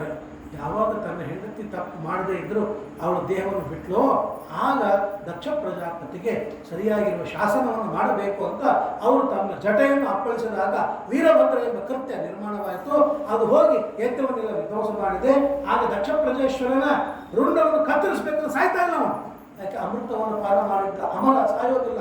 ಆಗ ರುದ್ರದೇವರು ತಾವು ರೂಪದಿಂದ ಪ್ರವೇಶವನ್ನು ಮಾಡಿ ಇದು ಯಜ್ಞದಲ್ಲಿ ಪಶು ಸಂಜ್ಞಾಪನ ಅಂತ ಅನ್ನೋದು ಇದು ವಿಹಿತ ಅಂತ ಹೇಳಿ ಇದು ಬಲಿ ಅಂತ ಕೊಟ್ಟಾಗ ತಲೆ ಹೋದಾಗ ಬದುಕಿದ್ದ.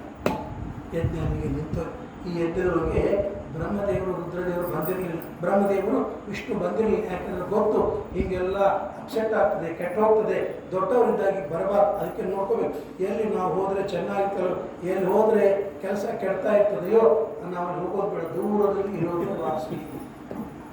ಬಹಳ ನಿಯಮಗಳನ್ನು ಹೇಳ್ಕೊಟ್ಟು ನಾವು ಹೋಗೋದ್ರಿಂದ ಕೆಲಸ ಕೆಡ್ತಾ ಇದ್ದರೆ ನಾವು ಬರೋದಿಲ್ಲಪ್ಪ, ನೀವು ಒಳ್ಳೆ ಕೆಲಸ ಮಾಡ್ತಾ ಇದ್ದೀವಿ, ಹಿಂದಿನಿಂದ ನಾವು ಸಪೋರ್ಟ್ ಮಾಡ್ತೀವಿ, ನಾವು ಬರೋದ್ರಿಂದ ಅವ್ರಿಗೇನೋ ತೊಂದರೆ ಆಗ್ತಾ ಇದ್ದರೆ ನಾವೇ ದೂರ ಇರ್ತೀವಿ, ನಮಗೇನು ಅದರಿಂದ ಚಿಂತೆ ಒಳ್ಳೆಯದಾಗ. ಈ ತರಹದ ಒಂದು ತತ್ವವನ್ನು ಭಾಗವತ ನಮಗೆ ತೋರಿಸಿಕೊಡ್ತೀವಿ. ಆಮೇಲೆ ಎದ್ದೆ ನಿಂತು ಹೋಯ್ತು. ನಿಂತು ಹೋದ್ಮೇಲೆ ಎಲ್ಲರೂ ಹೀಗಾಯಿತು. ಎಲ್ಲರೂ ಬ್ರಹ್ಮದೇವರು ಮಾತಾಡೋಕ್ಕೆ ಮತ್ತೆ ರುದ್ರದೇವರು ಪ್ರಾರ್ಥನೆ ಮಾಡಿದಾಗ ಆ ಯಜ್ಞ ಪೂರ್ಣವಾಯಿತು ಅಂತೇಳಿ ಇಷ್ಟು ಅದರ ಕಥೆಯನ್ನು ಹೇಳಿಕೊಡ್ತಾರೆ. ಇನ್ನೂ ಬಹಳಷ್ಟಿದೆ. ಆಕೃತಿ ದೇವಹೂತಿ ಪ್ರಸೂತಿ, ಆಮೇಲೆ ಪ್ರಿಯವ್ರತ ಉತ್ತಾನಪಾದ. ಆ ಪ್ರಿಯವ್ರತ ದೊಡ್ಡ ಮಗ, ಉತ್ತಾನಪಾದ ಎರಡನೇ ಮಗ. ಆ ಮೊದಲಿಗೆ ಉತ್ತಾನಪಾದನ ಕಥೆ ಹೇಳಿರ್ತಾರೆ, ಪ್ರಿಯವ್ರತನ ಕಥೆ ಹೇಳಿ ಅಲ್ರಿ. ಆರ್ಡರ್ ಪ್ರಕಾರ ಪ್ರಿಯವ್ರತನ ಕಥೆ ಹೇಳಬೇಕು, ಉತ್ತಾನಪಾದನ ಯಾಕಂದರೆ ಉತ್ತಾನಪಾದನ ಕಥೆ ಸಣ್ಣದು, ಪ್ರಿಯವ್ರತನ ಕಥೆ ದೊಡ್ಡದು ಹೇಳ್ತಾ ಹೋಗ್ಬಿಟ್ರೆ ಒಂದು ಲೋಕದ ಒಂದು ನ್ಯಾಯ ಏನು ಅಂತಂದರೆ ಸೂಚಿಕಟಾಹ ನ್ಯಾಯ. ಸೂಚಿಕಟಾಹ ನ್ಯಾಯ ಬೇಡ, ನಾ ಇನ್ನೊಂದು ನ್ಯಾಯ ಹೇಳ್ತೀನಿ, ಅದನ್ನು ಸ್ವಲ್ಪ ಮಾಡಿಫೈ ಮಾಡಿರ್ತೀವಿ. ನಾವು ಕಿರಾಣಿಗೆ ಹೋಗಿರ್ತೀವಿ. ಕಿರಾಣಿಗೆ ಹೋದಾಗ ನಮಗೊಂದು 50 ಸಾಮಾನು ಬೇಕು. ಅವ 1, 2, 3 ತಗೊಂಡು 20 ಕೊಟ್ಟಿರ್ತಾನೆ. 21 ಕೊಟ್ಟಾಗ ಇನ್ನೊಬ್ಬನು ಬರ್ತಾನೆ, ಕೂಸನ್ನು ಕರ್ಕೊಂಡು ಬರ್ತಾನೆ. ಒಂದು 5 ರೂಪಾಯಿ ಕೊಟ್ಟು ನನಗೆ ಮಿಲ್ಕಿ ಚಾಕ್ಲೇಟ್ ಬೇಕು ಅಂತ ಕೇಳ್ತಾನೆ, ಕೊಟ್ಬಿಡ್ತಾನೆ. ನಂದು ಕೊಡ್ತಾ ಇದ್ದೀನಿ, ನೀನು ಮಧ್ಯದಲ್ಲಿ ಅವನಿಗೆ ಕೊಡಬಾರ್ದು, ನಂದು 50 ಐಟಮ್ ಆದಮೇಲೆ ಕೊಡೋದು. ದೊಡ್ಡ ವ್ಯಾಪಾರಿ ಕೊಡ್ತಾ ಇರುವಾಗ ಸಣ್ಣ ಕಸ್ಟಮರನ್ನು ಬಿಟ್ಟು ಕೊಡೋದಿಲ್ಲ, ಅವನಿಗೂ ಕೊಡ್ತಾನೆ ಇವನಿಗೂ ಕೊಡ್ತಾನೆ. ಯಾಕೆಂದರೆ ನಿಂದು ಕಟಾಹ, ಅವನದು ಸೂಜಿ. ದೊಡ್ಡ ಕಸ್ಟಮರ್ ಅಂತೇಳಿ ಸಣ್ಣ ಕಸ್ಟಮರನ್ನು ಬಿಟ್ಟುಕೊಳ್ಳೋದಿಲ್ಲ. ಇದು ವಾಣಿಜ್ಯದ ವ್ಯಾಪಾರದ ಒಂದು ನಿಯಮ, ಅದು ಸೂಚಿಕಟಾಹ ನ್ಯಾಯ. ಹಾಗಾಗಿ ಪ್ರಿಯವ್ರತನ ಚರಿತ್ರೆ ಬಹಳ ದೊಡ್ಡದು. ಅದನ್ನು ಹೇಳ್ತಾ ಕೂತ್ರೆ ಉತ್ತಾನಪಾದನ ಕಥೆನೇ ಬರೋಂಗಿಲ್ಲ, ಭಾಗವತ ಮುಗಿದ್ರೂ ಕೂಡ. ಆದ್ರೆ ಮೊದಲೇ ಮುಗಿಸ್ಬಿಡೋಣ, ಆಮೇಲೆ ಪ್ರಿಯವ್ರತನ ಚರಿತ್ರೆಯನ್ನು ಇಟ್ಕೊಳ್ಳೋಣ ಅಂತೇಳಿ ಆ ಉತ್ತಾನಪಾದನ ಚರಿತ್ರೆಯನ್ನು ಹೇಳ್ತಾರೆ. ಉತ್ತಾನಪಾದನಿಗೆ ಸುನೀತಿ ಎಂಬ ಹೆಂಡತಿ, ಅಲ್ಲಿ ಧ್ರುವ ಎಂಬ ಮಗ ಹುಟ್ಟಿದ. ಆ ಉತ್ತಾನಪಾದ ಯುದ್ಧಕ್ಕೆ ಹೋದಾಗ ಅಲ್ಲಿ ಗೆದ್ದಾಗ ಅವನು ಒಬ್ಬ ರಾಜನ ಮಗಳು, ಅವಳು ಸುರುಚಿ ಅಂತೇಳಿ ಅವಳನ್ನು ಮದುವೆ ಮಾಡಿಕೊಂಡ. ಅಲ್ಲೊಬ್ಬ ಮಗ ಹುಟ್ಟಿದ ಉತ್ತಮ. ಯಾವಾಗ ನೀತಿ ಮತ್ತು ರುಚಿ, ನೀತಿ ರುಚಿಗಳಲ್ಲಿ ಮೊದಲಿಗೆ ರುಚಿ ಬೆನ್ನತ್ತ, ನೀತಿ ಬೆನ್ನತ್ತಂಗಿಲ್ಲ. ಅಡಿಗೆ ರುಚಿಯಾಗಿರ್ತದೆ, ನೀತಿಯನ್ನು ಭಾಳ ತಿನ್ನಬಾರ್ದು ಅಂತ ನೀತಿ. ರುಚಿ ಅಂದಾಗ ನೀತಿ ಬಿಡ್ತಾನೆ, ಬಾಯಿಗೆ ರುಚಿ ಅದನ್ನು ಹಾಕ್ಕೊಳ್ತಾನೆ. ಹಾಗೆ ಸುನೀತಿ ಮೊದಲು ಮಾಡ್ಕೊಂಡಿದ್ದ, ಸುರುಚಿ ಬಂದು ಆ ಸುನೀತಿಯನ್ನು ಊರು ಹೊರಗಿಟ್ಟ, ಸುರುಚಿಯನ್ನು ತನ್ನ ಅಂತಃಪುರದೊಳಗೆ ಇಟ್ಕೊಂಡು ಬಿಟ್ಟ. ಮನುಷ್ಯ ಹೀಗಾಗಿ ಬಿಡ್ತಾನೆ. ಆಮೇಲೆ ಉತ್ತಮ ಮತ್ತು ಧ್ರುವ ಇಬ್ಬರು ಮಕ್ಕಳು, ಅವರಿಬ್ಬರು ಆಟ ಆಡ್ತಾ ಇದ್ದಾನೆ. ಒಂದು ಆಟ ಆಡ್ತಾ ಇರುವಾಗ ಈ ಧ್ರುವ ಬಂದು ತಂದೆ ತೊಡೆ ಮೇಲೆ ಕೂಡ್ತಾನೆ. ಆವಾಗ ಸುರುಚಿ ಬಂದವಳೆ ಅವನು ದರ ಎಳೆದು ಕೆಳಗೆ ಹಾಕ್ತಾನೆ. ನೀನು ಉತ್ತಾನಪಾದನ ತೊಡೆ ಮೇಲೆ ಕೊಡಬೇಕಾದ್ರೆ ಪುಕ್ಷ ಆಗುತ್ತೆ ಪಾತ್ಮಜ, ನನ್ನ ಹೊಟ್ಟೆಗೆ ಹೊಟ್ಟೆ ಬರಬೇಕು, ಇಲ್ಲಾಂದ್ರೆ ಈ ಸ್ಥಾನ ನಿನಗಿಲ್ಲ ಅಂತ ಹೇಳಿ ಕೆಳಗೆ ಎಳೆದು ಹಾಕಿದರೆ ಉತ್ತಾನಪಾದ ಸುಮ್ಮನೆ ಕೂತ. ಯಾಕೆ ಜೋರೂಪ ಗುಲಾಮ್ ಇದ್ದ ಹಾಗೆ ಆಗಿದೆ. ಸುರುಚಿಯ ಬೆನ್ನತ್ತಿ ಬಿಟ್ಟ, ಸುನೀತಿಯನ್ನು ಹೊರಗಿಟ್ಟು ಬಿಟ್ಟಿದ್ದ, ತನ್ನ ಧೈರ್ಯವನ್ನು ಕಳ್ಕೊಂಡು ಬಿಟ್ಟ. ಮನುಷ್ಯ ಈಗ ಆಗಿಬಿಡ್ತದೆ. ನಮ್ಮ ಮನೆ ಬರೋದು ಹೀಗೆ ಇಬ್ಬರಣ್ಣ ಇರ್ಬೇಕಂತಿಲ್ಲ, ಯಾವುದಕ್ಕೋ ವಶ ಆಗಿಬಿಟ್ಟಿರ್ತಾರೆ, ಏನೋ ಆಗಿಬಿಟ್ಟಿರ್ತಾರೆ. ಎಲ್ಲ ಹೇಳೋದು ಅವ್ರ ಅಮ್ಮ ಅವ್ರ ಗಂಡ ಅಂತ, ಅವ್ನಿಗೇನು ಹೆಸರೇ ಇಲ್ಲ. ಅವ್ರ ಅಮ್ಮ ಅವರು ಅವ್ರ ಗಂಡ ಇವ, ಅದು ಇವ್ರಿಗೆ ಹೊಸ ಹೆಸರೇ ಇಲ್ಲ. ಅಕ್ಕಿನಿಂದ ಇವ್ರಿಗೆ ಪ್ರಸಿದ್ಧಿ ಭಾರ್ಯಾಖ್ಯಾತ ಅಂತ ಹೇಳ್ತಾರೆ ಸಂಸ್ಕೃತಗಳು. ಭಾರ್ಯಾಖ್ಯಾತ, ಪುತ್ರಖ್ಯಾತ. ಭೀಮಸೇನ್ ಜೋಶಿಯವರ ಅಪ್ಪ ಅಂತಾರೆ, ಭೀಮಸೇನ್ ಜೋಶಿಯಿಂದ ಅಪ್ಪನ ಕೀರ್ತಿ. ಅವ್ರ ಮಗ ಭೀಮಸೇನ್ ಜೋಶಿ ಅಲ್ಲ.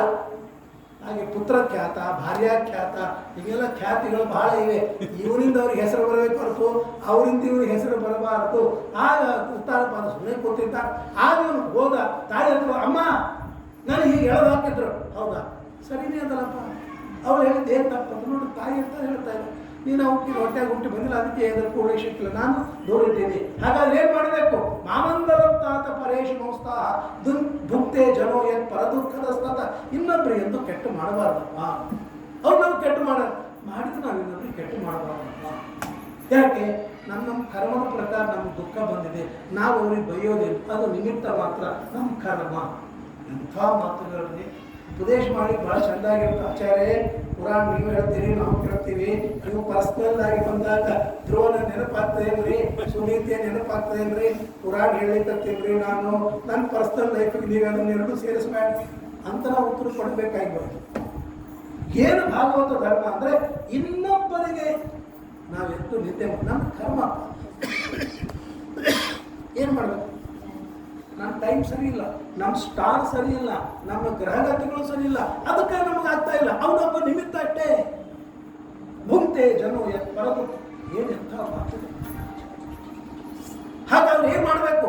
ಆರಾಧಯ ಅಧೋಕ್ಷಜ ಪಾದಪದ್ಮಂ ಯದಿಚ್ಛಸೇಚ್ಛಾಸನಂ ಉತ್ತಮ ಯಥ. ಉತ್ತಮನಿಗೆ ಸಿಕ್ಕಂತ ನೀವು ಸ್ಥಾನ ಸಿಗಬೇಕಾದ್ರೆ ಭಗವಂತನ ಆರಾಧನೆ ಮಾಡು. ಆಯ್ತು ಅಂದ ರಾತ್ರೋರಾತ್ರಿ ಮನೆ ಬಿಟ್ಟು ಹೋಗೇ ಬಿಟ್ಟ. ವಿಶಾಲ್ ಬದ್ರಿಗೆ ಹೋಗ್ತಾರೆ. ಹೋದ ಮೇಲೆ ರಾತ್ರಿ 12 ಆಗಿತ್ತು. ಅಲ್ಲಿ ನಾರದ್ರು ಭೇಟಿ ಆದ. ಈ ನಾರದ್ರಿ ಬೇರೆ ಕೆಲಸನೇ ಇಲ್ಲ. ಯಾರ್ಯಾರು ಎಲ್ಲೆಲ್ಲಿ ಹೋಗ್ತಾರೆ ರಾತ್ರಿ ಹಗಲು ನೋಡಂಗೇ ಇಲ್ಲ. ಎಲ್ಲೊಂಟಿಪ್ಪ ಬಾಲಕ ನಾವು ನಾಪ್ಯವಮಾನಂತೆ ಸನ್ಮಾನಂ ಪಾಪಿ ಪುತ್ರಕ. ಆಟ ಆಡ್ಲಿಕ್ಕೆ ಆಟ ಆಡೋ ವಯಸ್ಸು ಈಗೆಲ್ಲ ತಪಸ್ಸೇನು ಮಾಡ್ತಾರೆ. ಇಲ್ಲ, ನಮ್ಮಮ್ಮ ಹೇಳಿದ್ದ, ಪರಮಾತ್ಮ ಹುಚ್ಚ ಈ 5 ವರ್ಷ ದೇವ್ರು ಕಾಣಿಸ್ತಾರೆ. ಋಷಿಗಳು ಮುನಿಗಳೆಲ್ಲ ಗಡ್ಡ ಕಿತ್ಕೊಂಡ್ರು ಕೂಡ ಅವ್ನು ದೇವ್ರ ದರ್ಶನ ಕೊಟ್ಟಿಲ್ಲ. ನಿನಗೇನು ದೇವ್ರ ದರ್ಶನ ಕೊಡ್ತಾನೆ? ಇಲ್ಲ, ನನಗೆ ಅವಮಾನವಾಗಿದೆ. ನಾದುನಾಪ್ಯವಮಾನಂತೆ ಸನ್ಮಾನಂ ಬಾಷ್ಪಿ ಪುತ್ರಕ ಸಕ್ತಸ್ಯ ಕ್ರೀಡದ. ಆಟದೊಳಗೆ ಒಬ್ರು ಗೆಲ್ತಾರೆ, ಒಬ್ರು ಸೋಲ್ತಾರೆ. ಭಾರೀ ಅಪೇಕ್ಷೆ ಇಟ್ಕೊಂಡು ಕ್ರಿಕೆಟ್ ಹೋಗಿರ್ತಾನೆ, ಡಕ್ ಔಟ್ ಆಗಿ ಬಂದ. ಏನು ಮಾಡೋದು? ಒಬ್ಬನು ಏನು ಉಪಯೋಗ ಬಾಲರ್ ಏನಪ್ಪ ಅಂದ್ರೆ ಅವ್ರಿಗೆ 11 ಏನೋ 50 ಹೊಡೆದು ಬರ್ತದೆ. ಯಾವ ವೇಳೆಗೆ ಯಾರಿಗೆ ಜಯನೋ ಪರಾಜಯನೋ ನಮ್ಮ ಕೈಯಲ್ಲಿಲ್ಲಪ್ಪ. ಹಾಗಾಗಿ ಬಿಟ್ಟುಬಿಡು ಆಟದ ವಯಸ್ಸು. ಅಲ್ರಿ, ನೀವೆಲ್ಲ ಬ್ರಾಹ್ಮಣರು ತುಪ್ಪ ತಿಂದಿರಿ, ಕ್ಷಮ ಕ್ಷಾತ್ರಂ ಘೋರಮುಪೇಶ. ಧ್ರುವ ಏನು ಉತ್ತರ ಕೊಡ್ತಾನೆ ಗೊತ್ತಾ? ನಾನು ರಾಯಲ್ ಬ್ಲಡ್, ರಾಜರ ರಕ್ತ ನನ್ನೊಳಗೆ ಪ್ರವಹಿಸ್ತಾ ಇದೆ. ಇಂಥ ಅವಮಾನಗಳನ್ನೆಲ್ಲ ತಡ್ಕೊಳ್ಳೋದು ನನಗಾಗೋದಿಲ್ಲ. ನೀವು ಬ್ರಾಹ್ಮಣರು, ನೀವೆಲ್ಲ ಸಹನ ಶಕ್ತಿ ನನಗೆ ಸಾರಿಲ್ಲ. ದೇವರು ನೋಡೇ ನಾನು ಬರ್ತೇನೆ. ಹೌದಾ? ಹೌದು. ಹಾಗಾದ್ರೆ ಬಾ ಅಂತ ಉಪದೇಶವನ್ನು ನಾರದರು ಟೆಸ್ಟ್ ಮಾಡಿದ್ರು. ಈಗ ನಾವು ಜಗಳ ಆಡ್ತೀವಿ, ಒಂದು ತಾಸು ಅಟ್ಟೆ. ತಂದೆ ತಾಯಿ ಜಗಳ ಎಲ್ಲಿವರೆಗೆ ಮಕ್ಕಳನ್ನು ನಿತ್ಯ ಮಾಡೋರು. ಮಕ್ಕಳು ಮಗಿಂದ ತಂದೆ ತಾಯಿ ಜಗಳ ನಿತ್ಯ ಹೋಗ್ಬೇಕು, ಇಲ್ಲೊಂದು 4 ದಿವಸ ಕೆಲಸನೇ ನಡೆಯುತ್ತೆ. ಹಾಗೆ ಸಿಟ್ಟು ಎಲ್ಲಿಯವರೆಗೆ? ಅಷ್ಟವರೆಗೆ ಇರ್ತದೆ. ತಾತ್ಕಾಲಿಕ ಸ್ವಲ್ಪ ಏನಾದ್ರು ಆಯಿತು, ಸ್ವಲ್ಪ ಸ್ವೀಟು ಪಾಟು ಹಾಟು ಮಾಡಿಬಿಟ್ರೆ ಮುಗಿದೇ. ಅದಕ್ಕೆ ಸಿಟ್ಟು ಬಂದ ಹೊರಗೆ ಕರ್ಕೊಂಡು ಹೋಗಿ ಒಂದಿಷ್ಟು ಹೂವು ಕೊಡಿಸಿ ಬಟ್ಟೆ ಕೊಡಿಸ್ಬಿಟ್ರೆ, ಜ್ಯುವೆಲ್ರಿ ಶಾಪಿಗೆ ಕರ್ಕೊಂಡು ಹೋಗ್ಬಿಟ್ರೆ ಅಟೇ ಸಿಟ್ಟು. ಹಾಗಲ್ಲ, ಇಲ್ಲಿ ಇವನಿಗೆ ದೇವರನ್ನು ಕಂಡೇ ಬರಬೇಕು ಅನ್ನುವ ಛಲ ಇದೆ. ಅದನ್ನು ನಾರದರು ಟೆಸ್ಟ್ ಮಾಡಿ ಓಂ ನಮೋ ಭಗವತೆ ವಾಸುದೇವಾಯ ಎಂಬ ಮಂತ್ರವನ್ನು ಉಪದೇಶ ಮಾಡಿ, ಆಗ ಅವನಿಗೆ ಮಂತ್ರ ಉಪದೇಶ ಮಾಡಿ ದೇವರನ್ನು ಕೊಟ್ಟು ಧ್ಯಾನವನ್ನು ಮಾಡೋದು. 5 ತಿಂಗಳು ತಪಸ್ಸು ಮಾಡಿದರೆ, ಮೊದಲನೇ ತಿಂಗಳು ತ್ರಿರಾತ್ರಾಂತೆ ಕಪಿತ್ತ ಬದರಾಶ್ರಮ. 3 ದಿವಸಕ್ಕೆ ಒಂದು ಸಲ ಕಪಿತ್ತ ಕೆಳಗಡೆ ಬಿದ್ದ ಹಣ್ಣು, ಗೋರೆ ಹಣ್ಣು ತಿಂತಾ ಇದ್ದ. 2ನೇ ತಿಂಗಳು 6 ದಿವಸಕ್ಕೆ ಒಮ್ಮೆ ಗಿಡದಿಂದ ಬೆದ್ದ ಈ ಒಣ ಎಲೆಗಳನ್ನು ತಿಂತಾ ಇದ್ದ. 3ನೇ ತಿಂಗಳು 9 ದಿವಸಕ್ಕೊಮ್ಮೆ ಆ ಗಂಗಾ ನೀರು ಕುಡಿತಾ ಇದ್ದ. 4ನೇ ತಿಂಗಳು 12 ದಿವಸಕ್ಕೊಮ್ಮೆ ಶ್ವಾಸವನ್ನು ತೆಗೆದುಕೊಂಡು ಕುಂಭಕದೊಳಗೆ ಇಟ್ಟ. 5ನೇ ತಿಂಗಳು ಶ್ವಾಸೋಚ್ಛ್ವಾಸವನ್ನು ನಿಲ್ಲಿಸಿಕೊಂಡ. ಅವರ ತಪಸ್ಸನ್ನು ಭಂಗ ಮಾಡುವುದಕ್ಕಾಗಿ ಕಾಮ ಇಂದ್ರ ಅವೆಲ್ಲ ಏನು ಮಾಡಿದ್ರು, ನಿಮ್ಮ ರಂಭ ಮೇನಕ ಅಪ್ಸರ 5 ವರ್ಷ ಮುಂದೆ ಏನು ಮಾಡ್ತಾರೆ, ಆಗ ಅವರೆಲ್ಲರೂ ಹುಲಿ ಸಿಂಹ ಡೈನೋಸರ್ಸು ಅವೆಲ್ಲ ಆಗಿ ಬಂದಿದ್ದಾರೆ. ಏನಾದರೂ ಕೂಡ ಇವರು ತಪಸ್ಸು ಭಂಗ ಆಗಲಿ. ನಾವು ಕಾಕ್ರೋಚ್ ಮಾತ್ರ ಅದು ಹಾವು ಬಂದು ಅಂತ ಹೇಳ್ಬಿಟ್ರೆ ಸರ್, ಅದು ಬರದೇ ಇದ್ರು ಕೂಡ ಹಿಂಗೊಂದು ಅಪ್ಪ ಹೊರಡ್ಬಿಟ್ರೆ ಎಲ್ಲ ಕೃಷ್ಣಾರ್ಪಣ. ನಮ್ದು ಇಷ್ಟು ಧೈರ್ಯ ಅಂತ ಆ ತಪಸ್ಸಿನಲ್ಲಿ ಅವನು ಗೆದ್ದ. ದೇವರ ದರ್ಶನ ಕೊಟ್ಟಾಗ ಒಳಗೆ ವಾಸನಾಮಯ ನೋಡ್ತಾ ಇಲ್ಲ, ದೇವರು ಎದುರಿಗೆ ಹೋಗಿರೋದು ಕಣ್ಣು ಒಳಗೂ ಕಾಣ್ತಾ ಇಲ್ಲ, ಎಲ್ಲಿ ಹೋದ ದೇವರಂತ ಕಣ್ಣು ತೆಗೆದು ನೋಡಿದ್ರೆ ಭಗವಂತ. ಆಗ ನೋಡಿ ಆನಂದವಾಗಿ ಸ್ತೋತ್ರ ಮಾಡಬೇಕಂದ್ರೆ ಬಾಯಿ ಒಳಗೆ ಶಕ್ತಿ ಇಲ್ಲ. 5 ತಿಂಗಳು ಉಪವಾಸ ಇದ್ರೆ ಏನಂತ 5 ತಾಸು ಇರಂಗಿಲ್ಲ. ಇವತ್ತಿನ ಕಾಲ ಇನ್ನೊಂದು ಮೀಟಿಂಗ್ ಅಂತ ಒಂದು 4 ಸಲ ಕೊಬ್ಬರಿ ತಿಂತಾರೆ, ಚಿಪ್ಸ್ ತಿಂತಾರೆ, ನೀರು ಕೊಡ್ತಾರೆ. ಆ ಮೀಟಿಂಗ್ ಒಳಗೆ ಏನಾಯ್ತೋ ಬಿಡ್ತೋ ಗೊತ್ತಿಲ್ಲ, ತಿನ್ನೋದು ಮಾತ್ರ ಆಯ್ತು. ಇಲ್ಲ ತಿಂದು ಪ್ರಶಸ್ತವಾಗಿ ಬಂದು ಬಿಡ್ತಾರೆ. 5 ತಿಂಗಳಿನವರೆಗೆ ನೀರಿಲ್ಲದೆ ಇದ್ದ ಬಾಲಕ ಏನು ಮಾತಾಡಬೇಕು? ಪಸ್ಪರ್ಶ ಬಾಲಂ ಕೃಪಯ ಕಪೋಲೆ. ಪರಮಾತ್ಮನ ತನ್ನ ಕೈಯಲ್ಲಿರ್ತಕ್ಕಂಥ ಶಂಖವನ್ನು ಸ್ಪರ್ಶವನ್ನು ಮಾಡ್ತಾನೆ ಕಪೋಲಕ್ಕೆ. ಲಕ್ಷ್ಮೀದೇವಿಯ ಸನ್ನಿಧಾನ. ಯೋತ್ತ ಪ್ರವಿಶ್ಯ ಮಮ ವಾಚ ವಿಮಾಂ ಪ್ರಸುಪ್ತ ಸಂಜೀವಯತ್ಯ ಕೆಲ ಶಕ್ತಿ ಧರಸ್ವಧಾಮ್ನ ಅನ್ಯಾಂಶ್ಚ ಹಸ್ತ ಚರಣ ಶ್ರವಣ ಪ್ರದಾನಿ ಪ್ರಾಣಾನ್ನಮೋ ಭಗವತೆ ಪುರುಷಾಯ. ಭಗವಂತ, ನನ್ನ ಮಾತು, ನನ್ನ ಕಣ್ಣು, ನನ್ನ ಮೂಗು, ನನ್ನ ಇಂದ್ರಿಯ ಎಲ್ಲವನ್ನು, ನನ್ನ ಪ್ರಾಣ, ಇದಕ್ಕೆ ನೀನು ಶಕ್ತಿಯನ್ನು ಕೊಟ್ಟವನು. ಇವತ್ತು ನಾನು ಮಾತನಾಡ್ತಾ ಇದ್ದೆ. ದೇವರ ಮುಂದೆ ನಿಂತು ಸ್ತೋತ್ರವನ್ನು ಮಾಡಬೇಕಂದ್ರೆ ಏನು? ನಮ್ಗೆ ಯಾರಾದರೂ ಒಬ್ರು ಬಂದರೆ ಹಾಡಾಡಲಿಕ್ಕೆ ಶುರು ಮಾಡ್ತಾರೆ. ಅವ್ರು ಬಾತ್ರೂಮ್ ಸಿಂಗರ್ ಒಬ್ರು ಹಾಡಾಡಿದ್ರೆ ಒಮ್ಮಿಂದೊಮ್ಮೆ ಮೊದಲನೇ ನೋಡಿನೇ ಅಕ್ಕಿ ತಪ್ಪಲ್ಲ, ಪೂರ ಬಿಟ್ಟಿಲ್ಲ. ಇನ್ನು ಮುಂದಿನ ಯಾರು ನೋಡಿ ಬರಂಗೇ ಇಲ್ಲ. ಹಿಂದ ಮುಂದೆ ಆಡ್ತಾರೆ. ಭಾಳ ದಿವಸ ಇದ್ರೆ ಭಾಳ ದಿವಸ ಆಗಿರಂಗಿಲ್ಲ, ಅವ್ರು ನೆನಪೇ ಇರಂಗಿಲ್ಲ. ವಿಷ್ಣು ಸಹಸ್ರನಾಮ ಅಲ್ಲಿಗೆ ಶುರು ಮಾಡಿದ್ರೆ ಮುಗಿಯಂಗೇ ಇಲ್ಲ. ಅವು ಕೆಲವು ಶಬ್ದಗಳು ಬಂದಾವ, ಅವು ಹಂಗೇ ಕಂಟಿನ್ಯೂಸ್ ಅಖಂಡ ನಡೀತಾ ಇರ್ತದೆ. ಎಷ್ಟೊತ್ತು ವಿಷ್ಣು ಸಹಸ್ರನಾಮ ಅದು ಯಾವುದೋ ಒಂದು ಶಬ್ದ ಬಂದಿರ್ತದೆ, ಮಹರ್ಷಿ ಅಂತದ್ದು ಅದೇ ರಿಪೀಟ್ ಆಗ್ತಾವ. ಹಂಗೆ ಮನೆ ಅದು ಹೋಗಿದ್ದೆ. ಹಾಗಾಗಿ ಕೆಲವರಿಗೆ ಬಾಯಿನೇ ಬರಂಗಿಲ್ಲ, ಕೆಲವರು ಮುಗಿಯಂಗೇ ಇಲ್ಲ. ನಾವು ಸುಂದರಕಾಂಡ ಒಂದು ಮನೆಗೆ ಹೋಗಿದ್ದೆ, ಸಿಕ್ಕವರಿದ್ದಾಗ 2 ನಿಮಿಷಕ್ಕೆ ಮುಗಿದೋಯ್ತು. ಭಯ. ಹೆಣ್ಣು ಮಕ್ಕಳು ಯಾರ್ದೋ ಮನೆಗೆ ಊಟಕ್ಕೆ ಹೋದಾಗ ನಮ್ಮ ಗುರುಗಳು ಹೇಳ್ತಾರೆ, ಬರೀ ಊಟ ಮಾಡಬಾರ್ದು, ಅಲ್ಲಿ ಪಾರಾಯಣ ಪುಸ್ತಕ ಒಯ್ದಿದ್ದಿಲ್ಲ, ಹೈಪಾಟಿಯನ್ನು ಬರ್ತದೆ, ಅದು 2 ನಿಮಿಷಕ್ಕೆ ನಿಂತು ಹೋಗ್ಬೇಕು. ಇನ್ನೂ ಕೆಲವರು ಮಹಾನುಭಾರತ ನಮ್ಮ ಜೊತೆ ಎಲ್ಲ ವೇದ ಉಪನಿಷತ್ತು ಪುರಾಣ ಸರ್ವಮೂಲ ಅಂತಿರ್ತಾರೆ. ನಾವು ನಿಂತಿರು ಠಕ್ ಅಂತ ಅವರು ನಿಂತು ಬಿಡ್ತಾರೆ. ಏನಂದಿಗತ್ತೆ, ನಿಮ್ಮ ಜೊತೆ ನಾವು ಅಂತೀವಿ, ನಿಮ್ದು ನಿಂತು ನಮ್ದು ಗಾಡಿ ನಿಂತು ಇನ್ನೂ ಆಗ್ತಾ ಇಲ್ಲ. ಅಂತಾದ್ದು ಭಗವಂತ ಮಮ ವಾಚ ಮಮ ಪ್ರಸುಪ್ತ ಸಂಜೀವಯತೆ, ಜೀವನಗೊಳಿಸ್ತಾನೆ. ನಾನು ಈ ಶ್ಲೋಕ ಹೇಳ್ತಾ ಇರ್ತೀನಿ ಮಕ್ಕಳಿಗೆ, ಅಥವಾ ಇಂಟರ್ವ್ಯೂ ಅದರಿ ನಮ್ಮ 75 ಇಂಟರ್ವ್ಯೂ ಆಗ್ಯಾವ. ಇದು ಗೌರವಲ್ಲಪ್ಪ, 75 ಇಂಟರ್ವ್ಯೂ ಫೇಲ್ ಆಗಿ ನೀವು ಉದ್ಯೋಗ ಸಿಕ್ಕಿಲ್ಲ, ನಮ್ಮ 100 ಇಂಟರ್ವ್ಯೂ ಐತ್ರಿ ಅಂತ ಹೇಳ್ತಿರ್ತಾರೆ. 100 ಇಂಟರ್ವ್ಯೂ ಏನಂತ ಅಷ್ಟು ಕಡೆ ಹೋದ್ರು ಅಪಾಯಿಂಟ್ಮೆಂಟ್ ಸಿಕ್ಕಿಲ್ಲ. ಅದಕ್ಕೆ ಯಾರು ಇಂಟರ್ವ್ಯೂ ಹೋಗ್ತಿರ್ತಾರೆ, ಈ ಶ್ಲೋಕ ಅಂತ ಹೋದ್ರಪ್ಪ ನೀವು ಸೆಲೆಕ್ಟ್ ಆಗ್ತೀರಿ, ಒಳ್ಳೆಯ ಉದ್ಯೋಗ ಸಿಗ್ತದೆ. ಯಾಕಂದರೆ ಮಾತುಗಾರಿಕೆ ಬೇಕಲ್ಲಪ್ಪ, ಒಳ್ಳೆ ಮಾತನಾಡುವ ಒಂದು ಟ್ಯಾಲೆಂಟ್ ಇರಬೇಕು.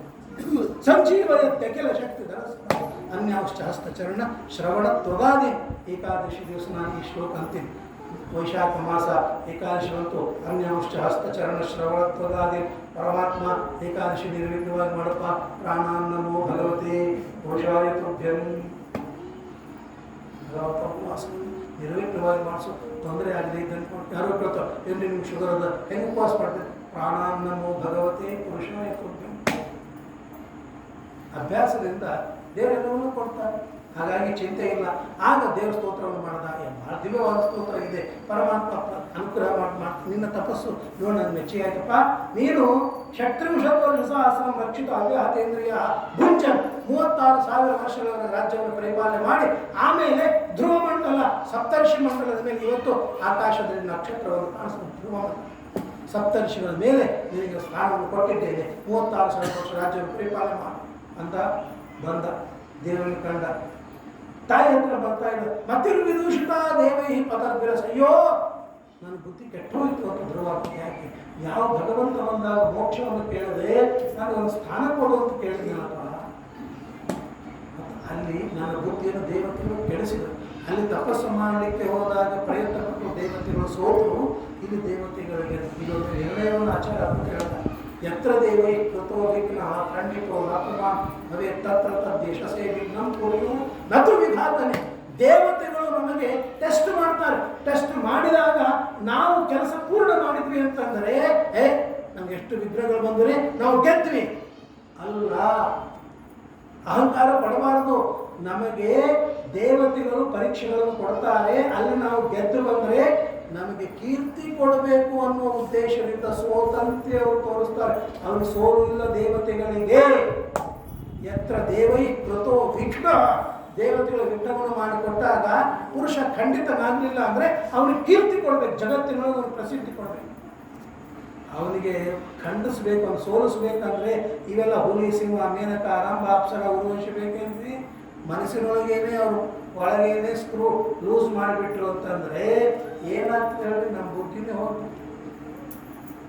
ಹಾಗಾಗಿ ಸತ್ಯಭಾಮರು ದೇವತೆಗಳು ಇಲ್ಲಿ ಗೆದ್ರು.